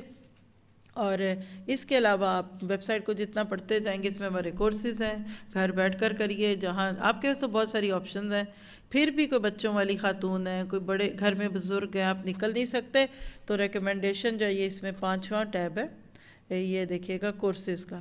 یہ اس کو اب نہیں کھلے گا اس وقت, لیکن بعد میں آپ کھول کے دیکھیں. اس میں ہمارا جو تفسیر کورس ہے جس کو آپ تعلیم القرآن کہتے ہیں, یا تفسیر سیکھنے, جس میں ایوری تھنگ اباؤٹ قرآن ہے الحمدللہ. یعنی اگر آپ ڈیلی آتے ہیں تو 8 مہینے میں کورس ہوتا ہے. آج کل جوہر آباد میں ہمارا اس کا ایک کورس چل رہا ہے, تو ماشاءاللہ 12واں پارہ چل رہا ہے ان کا اس وقت, صرف 5 ماہ میں, ہفتے میں 5 دن کی کلاس, 6 دن کی کلاس ہے. تو وہ آپ اس طرح کے کورسز آن ایئر لائن ہوتے ہیں مختلف, آپ سنیں. اس میں بھی یہ ہر رمضان کے بعد ایک نیا کورس شروع ہوتا ہے. تو کل بھی مجھے جو ساتھی ملے ہیں وہ ہم سبیل الجنہ اس کورس کو کہتے ہیں, جس میں پورا فل کورس ہوتا ہے.